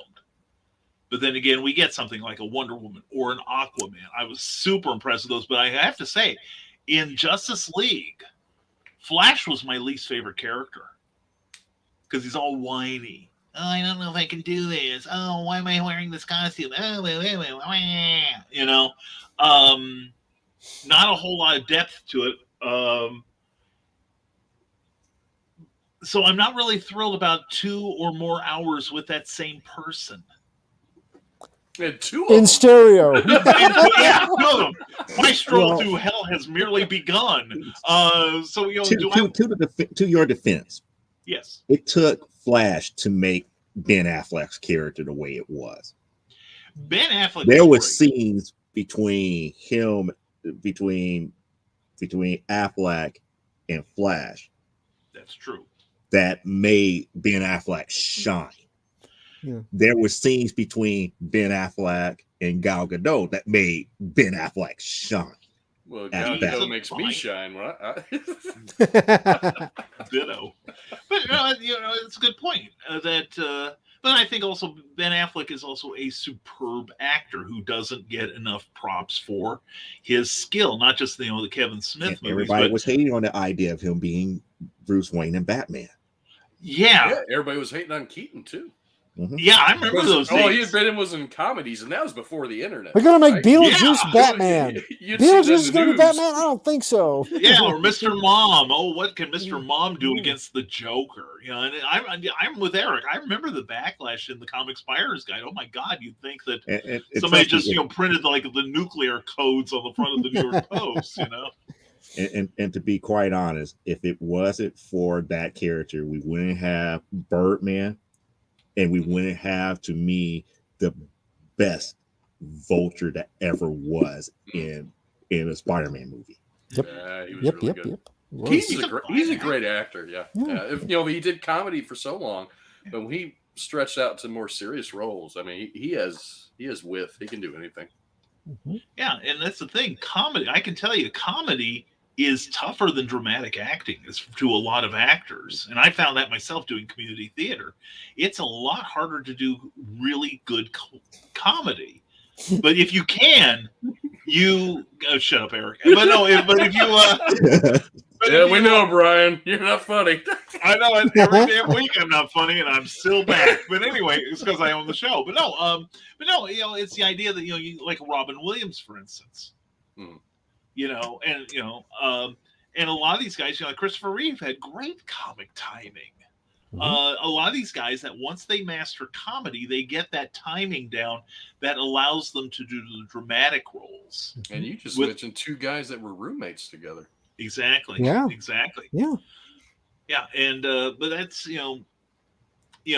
that's why I say that a lot of these things, the actor is the best thing about it. But I just really hated Ezra Miller because that was not my Barry Allen. My Barry Allen's decisive. My Barry Allen doesn't whine. And I'm Your Barry Allen's not Luke Skywalker.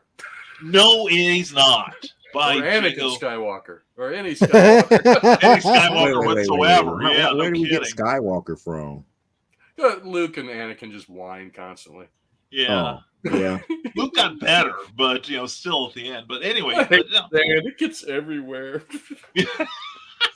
maybe Ezra's a Skywalker, and that's another problem with Ezra Miller. Because Please don't put him in Star Wars. No, God, no. Oh God, don't forget I said that. This is not the movie you're looking for. Okay, I will say that as for comic events, Flashpoint would be good to jumpstart the entire cinematic universe to change everything. I agree. But if you go look at past history of movies trying to do big comic events, they've tried to do the Phoenix Saga twice and it sucked both times. The X-Men, it sucked bad. It sucked so bad. I know. It's true, but we messed it up once. We can't do it again. Oh, we did. Yeah. Oh, you don't think we can't? Well, watch this. Hold my beer. Yeah, $20 a pop for a ticket. Yeah, watch. Hold my beer. Watch this. Hold my mug of tears. I'm going to fill another one. Crying all the way to the bank because we're idiots, but we go see it. But no, I agree. Flashpoint would be a great one to jumpstart the universe if they use it as such. Because I've been reading that, I think I got it from one of James Gunn's tweets that it's not really connected up to the new DC universe. I mean, I would probably go see it in the theater if I got a hint that at the end Ezra Miller turns into Grant Gustin, or or anybody else. Wesley Shipp at this point. Yeah, no kidding. But no, that's the thing. It's like Ezra Miller has been in the news so lately. I think one thing that's going to be weighing on people's minds is, okay, that's that guy who did this, and this felony. But, it's the same reason why I've read up, of course, on Superman when they were looking for somebody to play the Man of Steel. They were looking, they said they were looking at people like Charlton Heston, Sylvester Stallone, all the popular actors of the day. Yeah, me too. He was barely Judge Dredd. But Lois. Yeah, hey, I got my helmet off. Look at me. Yeah, but no, they picked Reeve because one, he was talented as hell. He owned the role, and he was a virtual unknown. He'd done mostly stage work, and I think he'd only been in like one movie before that. And I saw him in Great Lady Down with Charlton Heston of all people. And what about Somewhere in Time? Wasn't he in that? That was much later. Was it? Yeah, that was After much later. Superman? Yeah, I think it was later. And Death Trap, one of my favorite movies. It could have been worse. It could have been Chuck Woolery. No, he couldn't. Anyway, you're right. He played He was Superman in the 1. preview. That's right. Or it could have been Peter Lupus. I would have lived with that. Peter Lupus from who played Willie Armitage on the original Mission Impossible. He did a number of public service announcements as Superman. I could have lived with that. He wasn't a half bad actor, but Chris just nailed that role. Much in the way that like Wolverine. Who cares if he's 9 inches taller than he is in the comics? My God, Hugh Jackman is that good. But yeah, I he was a virtual nobody too. Right. Exactly. Yeah. But he's a great actor, and what I can say about him, he remembers where he came from. He remembers how he got his start, and he's very thankful about it. Yeah, I love seeing that. I really do. But yeah, I have to admit that I am. My expectations are tempered, but like you guys, I hope it does great. I would want this to be like the Citizen Kane of all superhero films, frankly. I'd love no.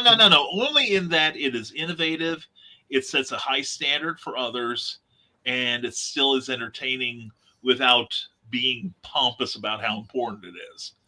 And if it can make me forget that Ezra Miller is, one step away from the Who scowl. But did any of you ever watch Lost? Yeah. No. Okay, Lost. I saw the first bit. Characters were dying all the time. Mm-hmm. You know why a lot of them were dying off the show? They would get in trouble with the law. Yeah. And they would write them out and get rid of them when they got in trouble because they didn't want that publicity tied to Lost. Yeah. Mm-hmm. Yeah. Well, we all heard about what happened to Ezra Miller. That's what we used to have morals clauses in film and TV contracts. So yeah, for that reason. I'm sorry, Joe. Go ahead, please. But the thing about it is like what you said is like wanting to be the Citizen Kane. It's like it won't. That's already happened. Exactly. And people are still complaining about the movie that did it recently. Yeah. Yeah. And that was Wakanda Forever. That's like that movie. Storytelling from beginning to end. It was a beautiful thing story wise. Yep. But people knock it because they wanted T'Challa, they wanted all this other stuff, but they couldn't take the movie for what it was, which was a storytelling masterpiece. Yeah. Well, I gotta say, the atmosphere also is darkened by just what Joe's talking about. I saw it today. I don't know how many times on my news feed that Ant-Man and the Ant-Man 3 movie is the worst MCU movie ever. And worse than Black Widow?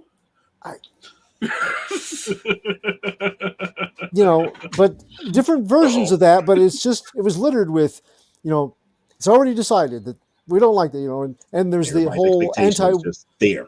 Yeah. Or it's clickbait. It's clickbait, but it's also, I'm sure that there are people, critics, and other people that have had the ability to view it, a preview of it. Some of their comments were taken maybe out of context, who knows? But, fandom is just ready to just dismiss, and it's so dark that has also impacted, I like most of what Disney has done overall. They've had some not great moments, but they have delivered. Just if you look at the Infinity Saga alone, they delivered a very, very well done product over many movies. And they had a plan. Yeah.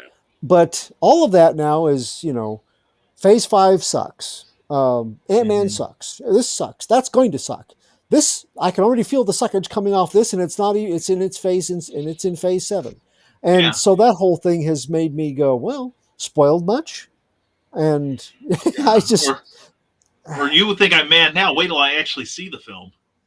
yeah. So, sort of like Westerns back in the day, by the late 60s, I was kind of over Westerns. And as far as cinematic superhero stuff, because of all these things, I am much more inclined to not be critical of them, but not to be as excited by them. If it's really something different and cool, like the Wonder Woman movie, that was beautiful. Love that. But it's, DC's been more inconsistent with its delivering on the final live action versions than Disney has. So it isn't just DC though. I'm kind of, I don't know, maybe it's a little bit of burnout, but it's mostly fan reaction. We can't have nice things because, it's not somebody's cup of tea. And everything it should be one big Vata cup that everybody can, whether you're 75 or 7, you can enjoy it. And if it's not, then there's going to be a segment of the population belly aching about it and making it so that, it's hard to enjoy as possible for somebody else. So I don't want to be that person for The Flash. That's why I'm saying I do get joy out of seeing other people like it. A lot of times their observations, the Snyderverse cut, Brian Rodman's Snyderverse cut take made me look at it with fresh eyes, and I needed to. And it was, I enjoyed it much, much more. Is it my favorite superhero stuff? No, but it is quite good. And, he helped me see that. So open mind, but, as far as DC, prove it. Yeah. Don't listen to the trolls. Yeah. But anyway, we've got some comments here. What, Joe? No, I'm about to say it kind of goes back to the article that I just written about people understanding what happens when things cross different mediums. And when you have something that's big, like a Flash movie or a Justice League movie, which is normally predominant as a comic book, that fandom does not understand that a lot of things have to be changed because it crossed them over to a medium that is not conducive for it. And they have to speak to a different audience than them. Right. And that automatic hate comes in. And when that automatic hate comes in, it's almost like I'm a true fan of this stuff and I don't like it. I don't, and they're trying to convince those who love that medium to not go see it. Instead of just sharing what's going on and converting over to, hey, we got it in this medium, try it over here in this one here in the actual written comic book form. Get more story out of it. Yeah. Get something more out of it. They're up there like, no, rip this down over here. Let's not deal with it. It only needs to be in this one medium. And that's a problem. And to me, that's where a lot of this cynical hate comes from. Yeah. And it took me a while to really verbalize it first, but then when I actually typed it out in an article form, it just speaks volumes. Because we have it all the time. It's like how, favorite TV show finally makes it to the big screen, people are hating. Favorite childhood storybook makes it to the big screen, people hating. Something from the movies makes it to a video game, people hating. I saw that Flash trailer. The Supergirl, she's got black hair. Oh, I'm expecting some huge pushback on that. I really am. I mean, they, Fandom Unite, or at least the Vox Populi, Vox Humbug, they couldn't even stand Superman not having his shorts in the New 52. And you'd think that it was the end of their childhoods or the end of comics, that DC was going to... I'm a shorts man. I want to see those shorts on Superman. I don't care.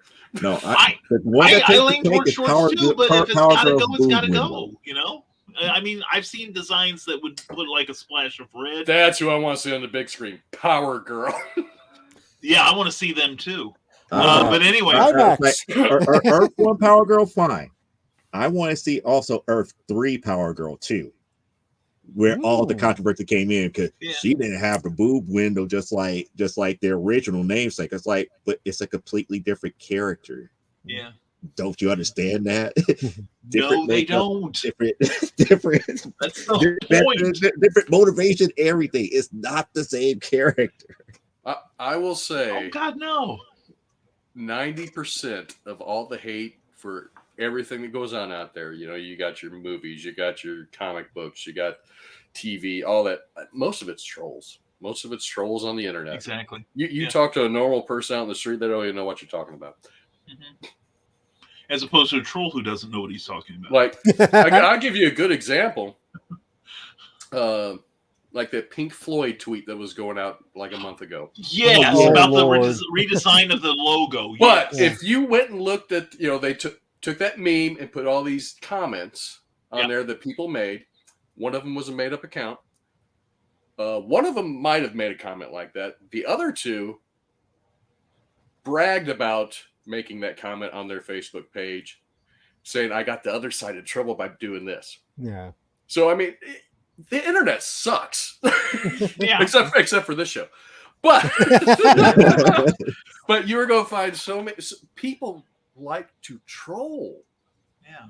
And they do it just to get other people in trouble, to start arguments over here, start arguments over there. Like what you like and ignore everybody else. Exactly right. Very wise words. Mm-hmm. I'm getting tired. I'm stopped reading CBR.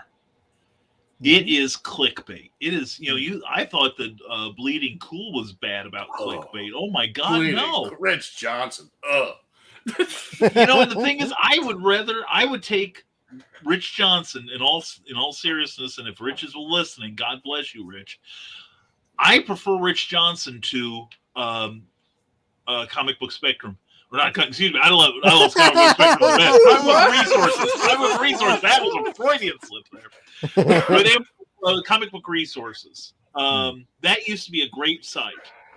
And it has turned into nothing but clickbait for me.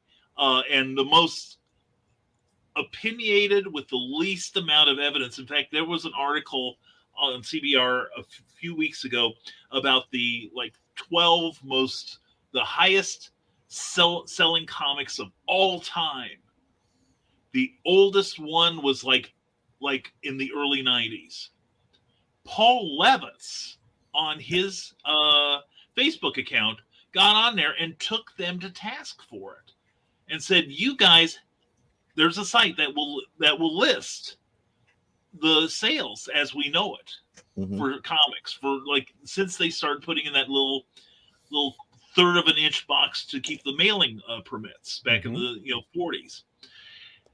All that information is available, but these guys seem to think that comics didn't start doing the comics didn't exist until they were born, 15 years ago. It's like that one idiot I keep mentioning who thought that John Byrne created Superman. It's because that was the one he knew. He didn't go back and look at the history. And CBR has become that very same thing. That's why I would rather read something from Rich Johnson, because at least Rich looks it up. Rich does some research before he prints it. Now, he did on that article I shared. Well, he also needs an editor before he publishes anything. That's what gets me. That's why, and I find the site it doesn't load well on my laptop because there's just a whole lot of pop-ups and stuff on there. There's so many pop-ups. There's a video playing here. There's a video playing over here. Oh yeah. Bling, bling, bling. You can't get rid of them. And it's like going to a porn site and seeing Belladonna. I mean, right. Yeah, I can give you a list of porn sites that are much easier to navigate. So I hear, but no, it's like, it's like a whole bunch of people. This is their 15 seconds of fame. And if they figure they can stir up the hornet's nest, more power to them. They might become like a cosmicbooks.com that announced that Bryan Cranston was going to be Lex Luthor. And it went viral. Yeah. Because people don't know what real journalism is anymore. This is my chance to be an influencer. Yeah. Well, it's like Russell T Davies, who's coming back as showrunner for Doctor Who. Somebody posted something about Doctor Who, and it wasn't true. There was no way it could be true, but it went viral during his first run on the show. And he complained on Twitter that one idiot in a bar in Brisbane posts something stupid, and I spend 3 days trying to do damage control on it. I keep thinking of that every time I see like a CBR article or something, So, but anyone's an expert. But only 4 experts are on this show. That's why any of those sites, I'd rather get the information from us. Yeah, we're probably more accurate. Well, the thing is, because we do look at things like the Hollywood Reporter and Variety, which have great stuff. We follow Doug and Ryan Permisson, but mainly Doug. So. Yes, exactly. That's his dog, isn't it? Doug? Doug. Yeah. Doug. Yeah. So High five. high five Doug. Anyway, high five Oh, to did you Joe see the new Bachman. shirt with Doug? No. Oh, it's a the Doug father. Oh. It's the Godfather logo with the little cute little dog head. You might get me on that one. I love it. And Matthew Cree says, I will never forgive Gunn for what he did to Scrappy Doo, though. I love Scrappy. Don't care if everyone else hated him. It's a good thing that you don't care. And the motion picture made me feel the same way, says Carl Wisman. Okay, cool. Yeah, seriously, I left the Superman the motion picture, if we're talking about that, feeling like I got religion. Now, Star Trek the motion picture, not so much. Yeah. That was one of the. The joke was that it was Star Trek the motionless picture. The problem was they hired like the most expensive guy in Hollywood, Douglas Trumbull, to do the special effects, and he thought he was doing 2001 again. So everything's so leisurely, there's no sense of Close urgency. Encounters of the Third Kind. Yeah, exactly. Throughout that whole movie, Close Encounters of the Third Kind was like, where's the Klingons? Where are they going to fight something? It's like this V'ger is doing all this stuff. When they going to fight something that V'ger is sending? It's just like, and V'ger's just sitting there. This is like a travel log across V'ger. I expect Richard Attenborough to be narrating it. And Wrath of Khan had an actual plot and a damn good one by Nicholas Meyer. I'm a huge fan of Nicholas Meyer. Dawn and Matthew, I've got your comments. I want to save them for a little later and maybe have a news story. Now there's Donna's thinking my thought there. Let's have a news story, something original. And most people, when they hear Michael Keaton, think of Batman, and that's perfectly okay because he was undeniably, he was great in the role, and he dated Audra Lynn. Oh, okay. And hello to Nicholas Anthony Tockard. Glad to see you, brother. Good to see you as always. Check out Never Mind the Furthermore Monday, Wednesday, Friday at 10 a.m. because it's awesome. You'll love it, and you can plug your stuff. And Carl, glad you were here. I know you moved on the stupid o'clock. So glad you're here. And Nick Tockard says, I am kind of interested in the Authority movie. I have to say that's the only one that really I halfway got interested in, because I really want to see how that translates. And thanks for being here, Donna. Thank you so much. Right. And later, Donna, the residence personality, and good night. All Zombieful Adventures and Zombieful World of Oz rules. I agree. And then we got a couple questions here, and I do want to get Matthews. First, I'll get Dawn's, because Dawn asked a very good question. Hey, Brian, got any big plans this weekend? I'm going to go to the Northwoods Mall in Peoria, Illinois for QuadCon, which you go to quadconconventions.com. You'll see a full list of what they got going. And I will be there sitting next to Michaela Jade. Michaela Jade will be calling for an order of protection. And we may possibly get Cookie out there, and we may get D out there. Yes, Eric. QuadCons are very fun shows. I attended the previous one in Peoria. I had a good time. I really did. The one we had in St. Charles a couple of years ago. I mean, it was like the first show right after stuff started opening. Oh, yeah. I did bank. A lot of people were in there, and a lot of stuff around. A lot of people show up for those shows. They're good shows to go to. Excellent. Well, I'm looking forward to being there and hopefully doing more shows with John and all. And but anyway, Dawn, hoping to see you there too. I'm pretty sure I will. And Matthew Creek has a good question here. I think we can cover. When should I start an Indiegogo or Kickstarter on a graphic novel? Now, when your book is 90% finished, at least, and launch the pre-launch at least a month early, preferably 2. Yeah. But don't launch it before you have anything done. No. Yeah. I agree with that last statement. My suggestion is always launch when it's done. When you actually have a proof in your hand, that would be the best time to launch. And I also agree with give yourself some time for pre-launch stuff. You want to make people aware that you're about to get ready to launch, to come over here to back it. You want to give them as much lead time as possible, because that way they will be looking for you. Yeah, there's too many people out there that have done crowdfunding who didn't have nothing done except promotional art for their Kickstarter Indiegogo, and we're waiting for funds to pay people. That's not always going to work for you. Yeah. Sometimes you won't even get enough funds to pay those people, or they're professional artists that don't know how to put out books because they're idiots. That plus overhead for extra trinkets and stuff for stretch goals and all the other stuff that brings your bottom line down. So now you still have to come out of pocket for the stuff. Yeah. Yeah, and one of them, I've only run one by myself with Eric's help, of course, but I've supervised, I've held sway on other Kickstarters. I agree completely. Get at least 90% of it done. I think the last thing you should be doing would be the thank you page for your contributors. Have everything else done, or at least on its way to you before you start. Like with regular book publishing, do a pre-launch so that you get people excited. And yeah, I can't think of anything else but that. But getting it done, at least most of it done, is, I think, essential, because I think the only exception to that is if you have a record of long-time Kickstarter success. Then you have people who go, okay, this person knows how to put out stuff. I have faith that they'll do it. And if they tell me 6 months, like I backed something very recently. It was a Kolchak, the Night Stalker 50th anniversary book. Yeah.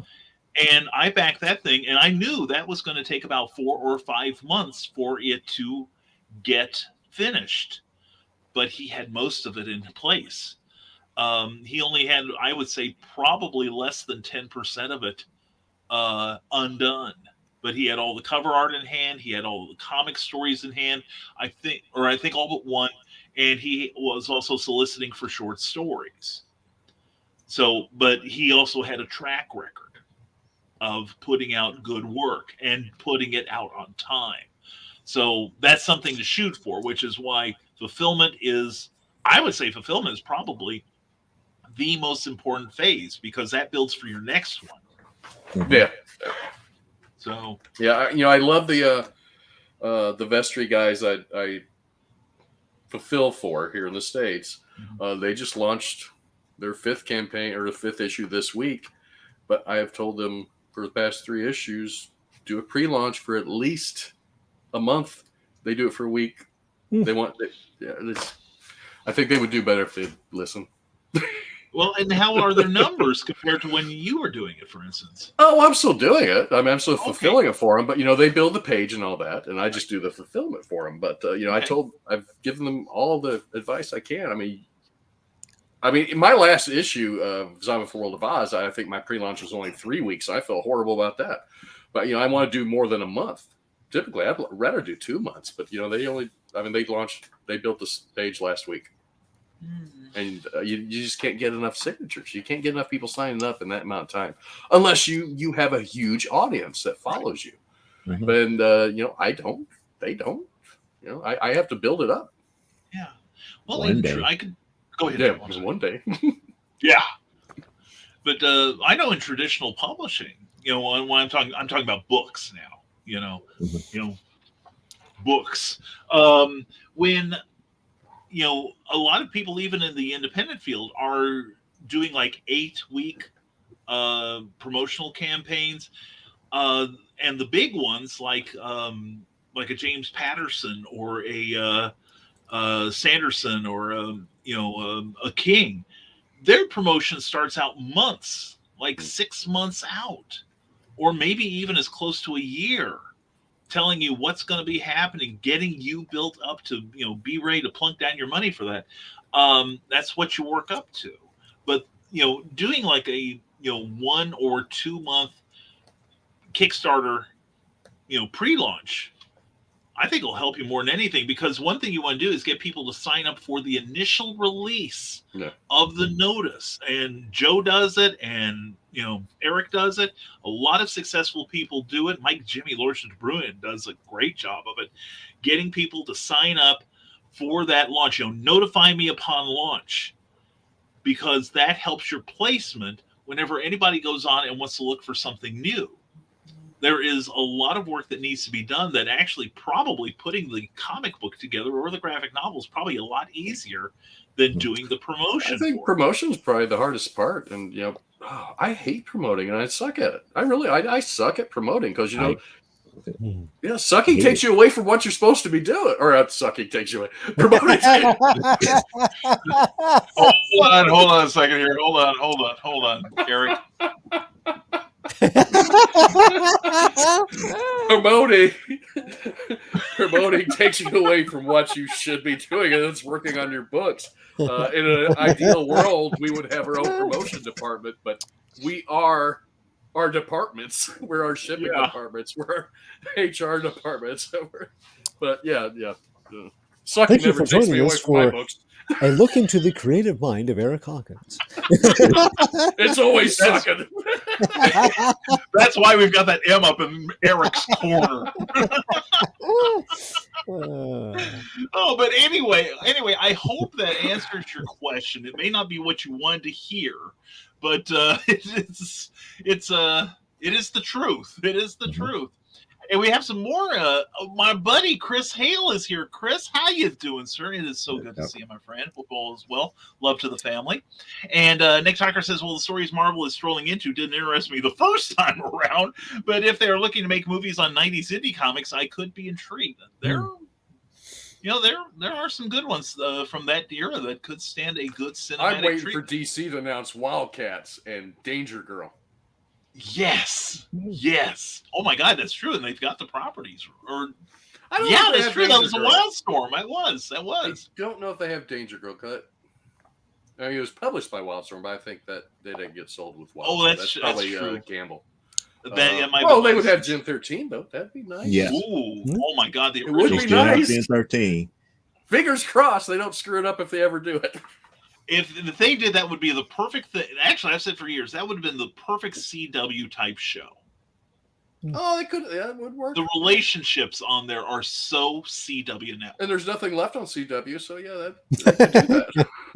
They dominate the airwaves. But the Hybrids RPG Killing Field trade paperback is active. Nick, if you've got a link for that, let me know. I will put in the I will blab it on the air here. I really would. I don't know if it's on Kickstarter or Indiegogo, but I remember them talking about it this morning. This morning or yesterday morning? No, this morning. So cool. It had to be this morning. Yeah. I don't know what day it is either. I'm glad to see that come in handy. Definitely, Nick. Thank you.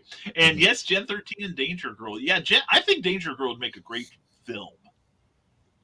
I would like to see that as a movie. I know, seriously, I think that's got the kind of scope of like a tongue-in-cheek James Bond kind of I can tell you nothing about that other than the title and the three chicks on the cover every time. I see Danger Girl more like a Laura Croft ripoff. That's just me. I can see that. That's the reason why I kind of like shaking my head. It's like, well, if Tomb Raider didn't really make it to the big screen, or we didn't have Tomb Raider movies, I would have been like, yeah, let's get Danger Girl out there. But I can see that.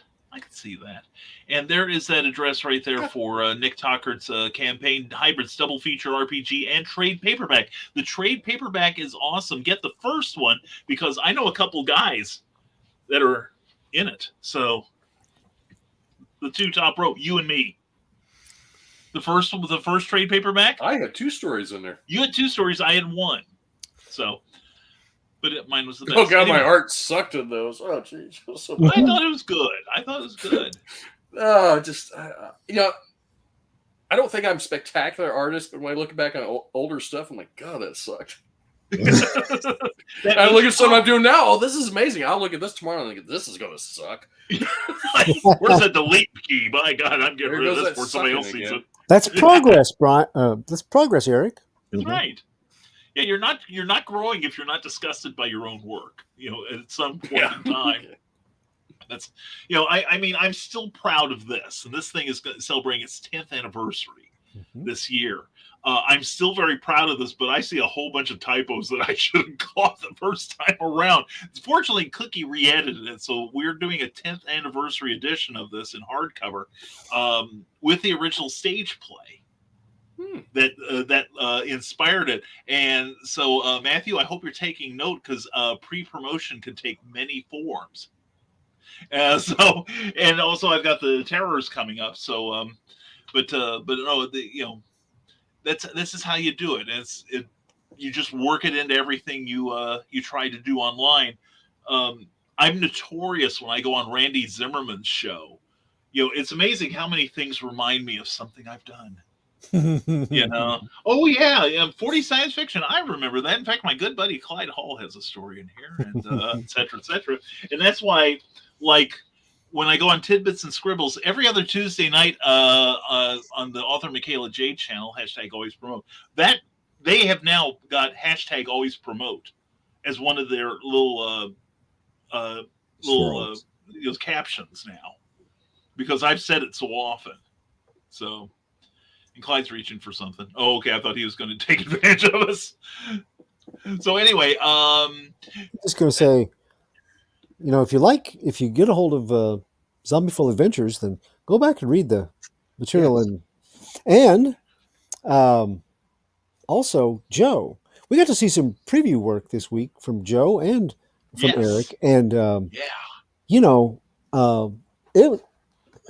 when you're talking about your progress, yes, there's a big difference in what you guys used to produce and what you're doing now. And I hadn't seen very much of Joe's most recent stuff. And that I got to see a sequence, and the pages were very, very good, and the whole approach was good. I thought so. If you ever feel like you're just spinning your tires, it doesn't look that way from the peanut gallery out here, the cheap seats. You don't look like you're going backwards or not progressing. So. Yeah, and also I will say that I've read the first Amazonia. I haven't read anything since because I've been really busy, but there is a huge growth in Joe's ability to use basically a modeling program and make those characters look like he was capturing them with a camera. They had real expressions. Their movements were human rather than looking like they were posed. And seriously, Joe has come so far in so short a time with his art and with his, his, especially like the stuff he does on his computer, which if you catch him on Saturday nights, he does a lot of shows where he shows you how to do it. And if you're interested, you really got to catch those things. Because every week at 9 p.m. Central. Yeah. Exactly. It's 10 p.m. Eastern time from the desk of Small Press Publisher. I come home from work I know on people Friday want me to sometimes. go back to the old pencil and paper or using this thing right here. Yeah. Eventually going to come because I still got to draw issue 8 of Amazonia, but for now, it's prime time Saturday night for now. Yeah. That's its turn. So I come home from work on Friday nights, and sometimes I'll be sitting here drawing, and I'm like, it's after 9. I don't have a notification. Joe's show. Oh, it's Friday. I do that with shows too. In fact, it was about a month ago. I got on the thing for Randy Zimmerman for the comic show at 5 a.m. and I'm like, guys, I'm in the studio. Where the hell is everyone else? We're supposed to be on, and they're like, Brian, it's Thursday. We're on Friday mornings. I'm like, I'll just go stick my head in the toilet and just keep flushing till I get bored. Okay, I'm done. But no. It's anyway. Nick Tucker asked, "Did you read it? Danger Girl is a beautiful title, including." I'm having trouble with this. I think it might be my mouse. Anyway, Danger Girl is a beautiful title, including a better take on Snake Eyes versus Storm Shadow. I agree with you. I could say I read it, but I honestly don't remember anything about it. I remember meeting Campbell, Ramos, and Manduria in Chicago when Cliffhanger launched because they were all signing. That's what I remember. I had that poster with all their characters and they signed it. Yeah. And I even took Cliffhanger as a parody. So every time I think of Danger Girl, I think of parodies. Everything that she does is kind of like a parody of some major genre that has already been done. Yeah. So that's the reason why I have that approach. But yes, I've read Cliffhanger. I read, sporadic issues of Danger Girl, but every time I see it, it's more or less this character is spoofing something that had happened, whether it be like Laura Croft or James Bond or something to that magnitude. Yeah. No, I agree. I agree with you completely. And I tried to read Battle Chasers. Yeah. Yeah, me too. Won't make that mistake again. And isn't there a Western anthology coming? Yes, from Stormgate Press, stormgatepress.com. Thank you, Nick, for setting me up. Thank you, Manatee Man, Master of Marketing. And yes, there is one, and I'm in it. Clyde, you're in it too, aren't you? Yep. And I've turned my story in. Oh, nice. He's been getting some things ahead of time. I've been working on mine, but I don't have it done yet. And I'm trying to get ahead of my work here. In fact, I came up. I'm going to be. I will say, What's I am that going like? to be. I only have the barest acquaintance with it, but no, I'm also working. We will be announcing probably next week an anthology that I will be editing with Michaela Jade. The proceeds of which will benefit Amy and John Hale Oh, cool. in their struggles against their hospital bills. Which, if you go to the GoFundMe page that's scrolling across the bottom right now, and you'll see more on it. We hope you'll contribute. And Facebook user, apologies for my late necessity. I want BKM to say late necessity. Well, I hope I didn't let you down there. And Nick Tucker says, I also want to compliment this panel on how youthful and bright you are. After mornings with Randy Zimmerman and Glenn B. Fleming on Thursdays at 9 a.m. Mandy, man, you are the best. And you four are youthful agents of joy. Love you, Glenn and Randy. I love them too. And Russ and everybody on there. And Battle Chasers is a great art book. Okay, that I'll agree with. I liked Battle Chasers. Yes. Just, I kept waiting and waiting. And, well, am I still waiting on issue 9? Is that where it left off at? 8 or 9? Something like that. It's been a while, yeah. I gave up. Yeah. It's like wait on some of my Kickstarters. Yeah. Actually, no. I'm only late on Indiegogos. I've always been fulfilled on Kickstarter. Well, except for one, but it's Indiegogos. I'm always waiting on. I think right now most of mine are still Kickstarters. Because some of mine are going past like years and years and years. Well, I think it's only one that I didn't get from Indiegogo as of yet. But I'm sure that a certain person who probably is no longer in the chat is going to fulfill that book soon. I know everything that's going on with Arrow Comics and breaking up the first book. Yes. It's taking some time. I thought you were talking about Brian. I was like, oh. That's what he gets for not being here. I will say the very first project I backed on Kickstarter, I never got. Same with me. Well, that was someone we know, Brian. Oh, that's right. I was like, yeah, that's true. No, and actually, I have one that's before that. It was a zombie game that sounded fascinating, and it was one. It takes you 5 minutes to play. It was a really neat concept because you downloaded something to your phone, you played it, and you had like a minute. You hear the scratching of the zombies, and it's very much like I think it's the Werewolf Rules, where one of you is the bad guy, but the others don't know. Yeah. And then the zombies bust in, and then you have to like play your cards and do the things to get you out of that room. But you have to go past all the zombies, and your friends are turning into zombies now. And it takes like 5 minutes to play, about 5-6 minutes to play. It sounded great, but the guy ghosted everybody on it. Of course, I only lost $35. So I could do worse. So, and Leia Sunstrider is here. Oh, Leia, so glad to see you here. StreamYarded and reloaded. Good to hear. And I even bought the PS4 Battle Chases video game, and I blame Sir Joe D.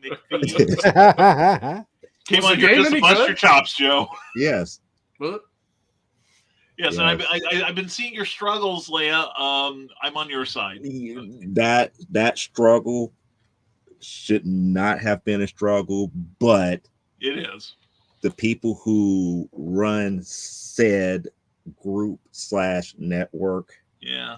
I'm going to say this: if you would have investigated everything and did your due diligence, you would have saw exactly what all these other people are seeing in those posts. Yeah, everybody seems to see I see it myself, and like I said, I've been doing my due diligence behind the scenes, trying to help her get an answer. Yeah, we still don't have an answer as of yet. Mm-hmm. Yeah, I've seen today that other people have been inquiring to the powers that be. So, Leia, you're probably better off not being there. And Leia, you were mentioned earlier too, because you told me what issue to get, and I looked it up. You made it very simple to look up, and for $3, I am reunited with a childhood pleasure book of cowboys and werewolves and superheroes. So, thank you. Thank you for finding the number for me.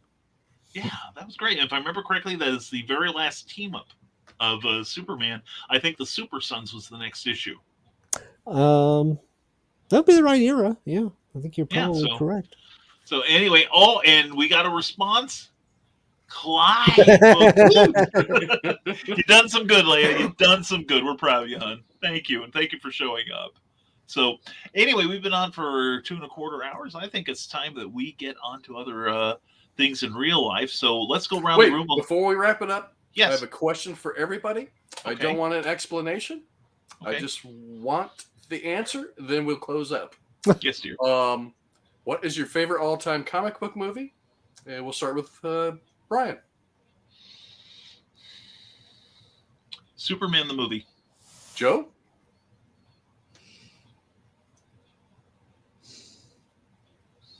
Surprisingly enough, Dick Tracy. Ooh. Oh. Darn, now I want reasons, but never mind. Joe or Clyde?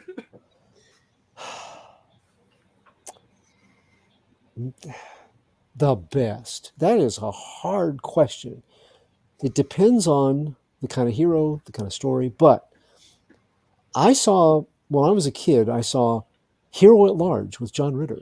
Yes. I consider that a comic book movie, and it isn't a big character, but that spoke to me as a comic book fan at that time of what those characters meant to people in the real world. And John Ritter, he sold that character so well. Yeah. I think that was him playing himself from what I have learned about him in the years since. So I think I'm going to hold that one up. Now, is it a big movie? No. Does it have a big budget? No. Is it technically wonderful? No. Its heart makes it my favorite superhero-based, comic book-based movie. I agree. And yours, Eric? The Crow. I can see that. Yeah. Okay, now we close out. Okay. Well, we got no one was surprised Brian said Superman. Yeah, actually, I was surprised because Clyde gave an explanation. You was like, no explanations. Yeah, he told us to shut up. Anyway, I'm sorry. Anyway, no, Nick Tucker says good night. Good night to you, Nick. Have a good one. Yep. Leia says, I am not part of the war. I never was. I help out where I can. That's why you're awesome. And Super $2 cut is my fave. Okay, I can see that too. And this is one I probably should have said. Is Batman 66. Right, it is. Yeah, exactly. Some days you just can't get rid of a bomb. And Superman 1 is the definitive gold standard by a mile, however. On a technical basis, I would have to agree. And so, good picks. I got to agree. I compliment all of you. Thank you. Those were super, super choices. And just the title, Clyde gives full dissertation. We love you, Clyde. And Brining in the Sheep plays with mobile orchestra to block Adam West. That's true. And the Nuns. And it just gets sillier from there. I love that film with all my heart. But it was just the feeling I got from the Christopher Reeve movie. Just barely edges. It made you believe a man could fly. It did. And I'll tell you the exact moment it hit me was the scene after Jor-El's face turns into a mask, and they've gone through the training of Superman, and that one scene inside the Fortress of Solitude where Christopher Reeve just kind of leans forward and sticks out his arms and starts to fly, and I'm thinking that's pretty good, and then he banks, and the cape flowing behind him, and I'm like, I'm in this for life. I'm totally invested in this movie. Now, there were some moments that disappointed me after that, but that one scene, I still remember it so vividly. That was just magic. Moments in that movie or a different movie? No, I'm disappointed. There are moments of disappointment in all of the Christopher Reeve movies. Would a giant plastic flying Superman logo ripped off your chest throwing at your enemies be a disappointment? That would be like razor blades against my veins level disappointment. I got cling wrap. Hefty. Yeah, or the wall rebuilding vision too. That's indeed him going back to the diner, beat up old dude, turns around to the rest of the people in the diner. It's like, here's the money. Sorry about the mess. Oh yeah, I've been working out. Yeah. I'm like, well, I can't take that guy as Clark Kent, so I'll wait until I get my superpowers back, the kind that can turn a lump of coal into a diamond.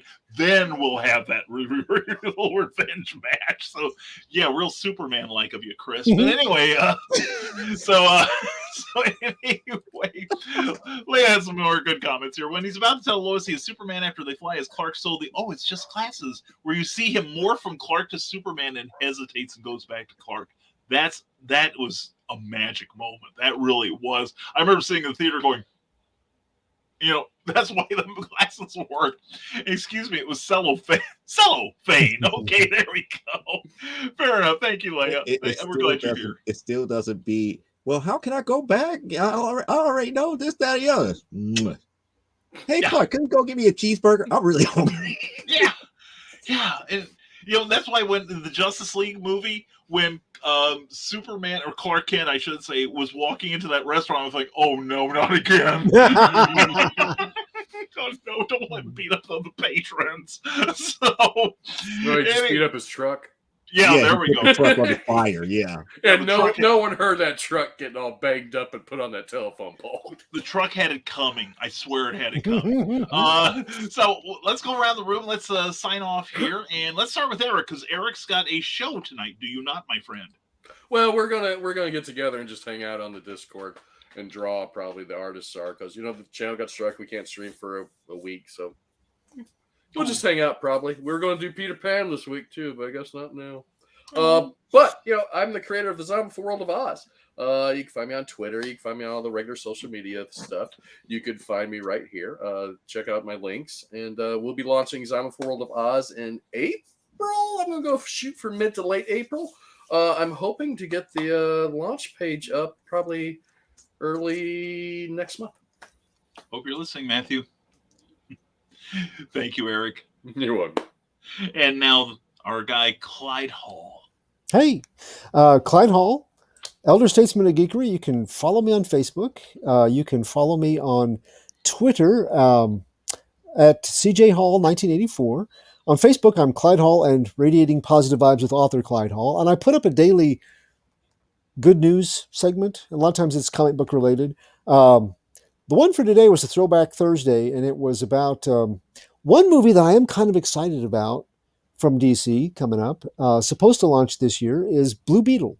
It's the history of the Blue Beetle character, because there's not a whole lot of characters that both Jack Kirby and Steve Ditko were instrumental in making into 3 distinct iterations of, and had his own radio show, and he was in a newspaper strip, for years, that is still like a B-lister. He was big at one time, and then he's dwindled down, and now he has a movie coming out, and sort of a underdog sort of account. So if you like that kind of stuff, check out Radiating Positive Vibes. I write, like Brian said, for Stormgate Press. Have a story in here and in all of their Pulp Reality 1, 2, 3, and 4 series, as well as others. And you can find all of that right down here. I do review work online at Comics Beat, and every Thursday I'm here, and I'm expounding on things I'm only supposed to give a title for every week on Comic Book Spectrum. Thank you so much, Clyde. All right, and next in line is Joe D. McFee. Yes, I bet you Clyde read the comment too. I'm still laughing about that one. Okay, but for those who know, I am the president of Indecency Studios. I am the writer creator of such things as Amazonia, which was talked about already. The last issue, which is issue 7, will be at C2E2 this year, as well as the issue 0 of Primetime Saturday Night as well. So those are like the last 2 recently published ones. We're still trying to get Primetime Saturday Night number 4 done. If we do get it done, it's still kind of like up in the air on whether or not we want to do a crowdfunding campaign or go directly to C2E2 with it. It really depends on how fast we could get it done between now and C2E2 time. We're about halfway done with it. Speaking of which, we will still be working on that particular issue coming this Saturday. We made it over the halfway point here. I just now finished the match between Maxie Muscle and Goddess Leah. So if I do have time later on tonight, I will be working on an interview segment between Summer Aston and Diva Gold, which is going to lead into the next matchup, which is going to be Chief Mother Eagle versus Power Spike, which was talked about earlier on in that issue, which again both Brian K. Morris and Clyde Hall looked at. So that was the scenes that they was talking about. Good stuff. Earlier. Good stuff. Okay. Yep, I'm done. Okay, good. All right, thank you. I realize I interrupted. I'm sorry, Joe, but thank you very much. No, I know. I just letting you know I'm done because he's like, you're up here like, oh. I was getting excited. I was waiting for more. But anyway, thank you, Joe. Yeah. And I am Brian K. Morris, publisher, editor, and I work for myself, also Stormgate Press, Ben Books, and I edit really good comic books that you all ought to pick up. I will have all of these at the Northwoods Mall this coming Saturday and Sunday at 2200 West War Memorial Drive in Peoria, Illinois. I'll be hanging out with a whole bunch of cool people, including Dee, who was here, or Dawn, who was here earlier, as well as Michaela Jade. She's got some great books that you're going to want to check out, the Warrior's Secret series. And I'll have those books and many, many more at my table. Please come see us. We love to talk to people about publishing and writing and such. And we're going to get, Leanne, you're going to get the last word here. I recall a Blue Beetle ad in a certain comic that was better than the book. What do you think, Mr. Moon Knight? I don't know if, I think Eric saw that. I don't know if he's got a comment on that. Okay, he doesn't. We have it from his agent that no, he does not. He's rendered speechless. But I don't suffer from that, as you can tell. Anyway, pardon me. Anyway, wait a minute. Wait, I do have a comment. Hold on. Okay, hold on. Now remember, Leia's a nice lady. And it's not really a comment. It's just my action figures. I switched the heads on my Moon Knight dolls. Action figures, sorry. Dollies. You know, I was trying to find Oscar Isaac head to put on there, but I don't have any of his figures, and his sculpts look horrible. But I put a Chris Pratt head on him, and he looks like the comic book version now. Huh. Holy cats! Yes. I was like, oh, I'm leaving that on there. But that's my comment. Okay, thank you. Discovery. Repurposing. There we go. And Leia lays in. I love it. All right. Thank you, Leia. We're glad you do. But anyway, also in addition to what we do here, I am on Tidbits and Scribbles every other Tuesday night on author Michaela Jade's channel, as well as occasional Sunday Funnies and other shows with Randy Zimmerman on the Indie Comics Network. And almost anybody that will have me, I'm there. But like I said, I'll be at the QuadCon this coming Saturday and Sunday. Come up and ask me about the anthology we're doing for Amy and John Hale. Ask me about the upcoming Sandestein celebration, 10th anniversary celebration, or the Terrors. Talk about Blue Beetle. Just saying. Anyway, here we go. Oh, you made me a new dolly, says Leia Sunrider. Nice. But anyway, we also do a number of things like make our Patreon people happy. I do a twice weekly blog, and I'm currently serializing the chapters in Volcana 2, the new book I'm writing. But these people also have some not Kickstarters, but Patreon pages of their own that you should investigate. But if you want to see what I offer you for your monthly stipend, and every little bit helps, it really does. $1 a month will let you read my twice weekly blog. Every blog deserves the name at www.patreon.com/Brian K. Morris. We'll want to thank Rising Tide Publications for putting up with our folderol here. And we also definitely want to thank Mr. Jeffrey Hayes, who is a staple of our show here with Plasma Fire Graphics. Plasma Fire Graphics, when the look of your book matters to you.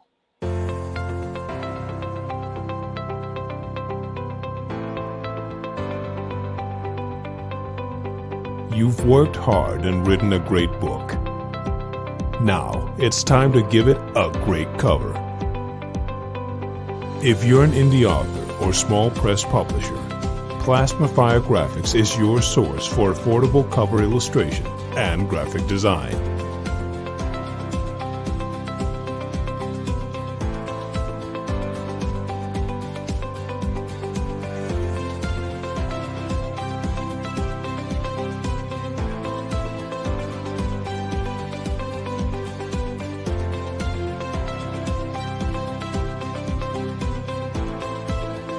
Plasma Fire Graphics, when the look of your book matters to you.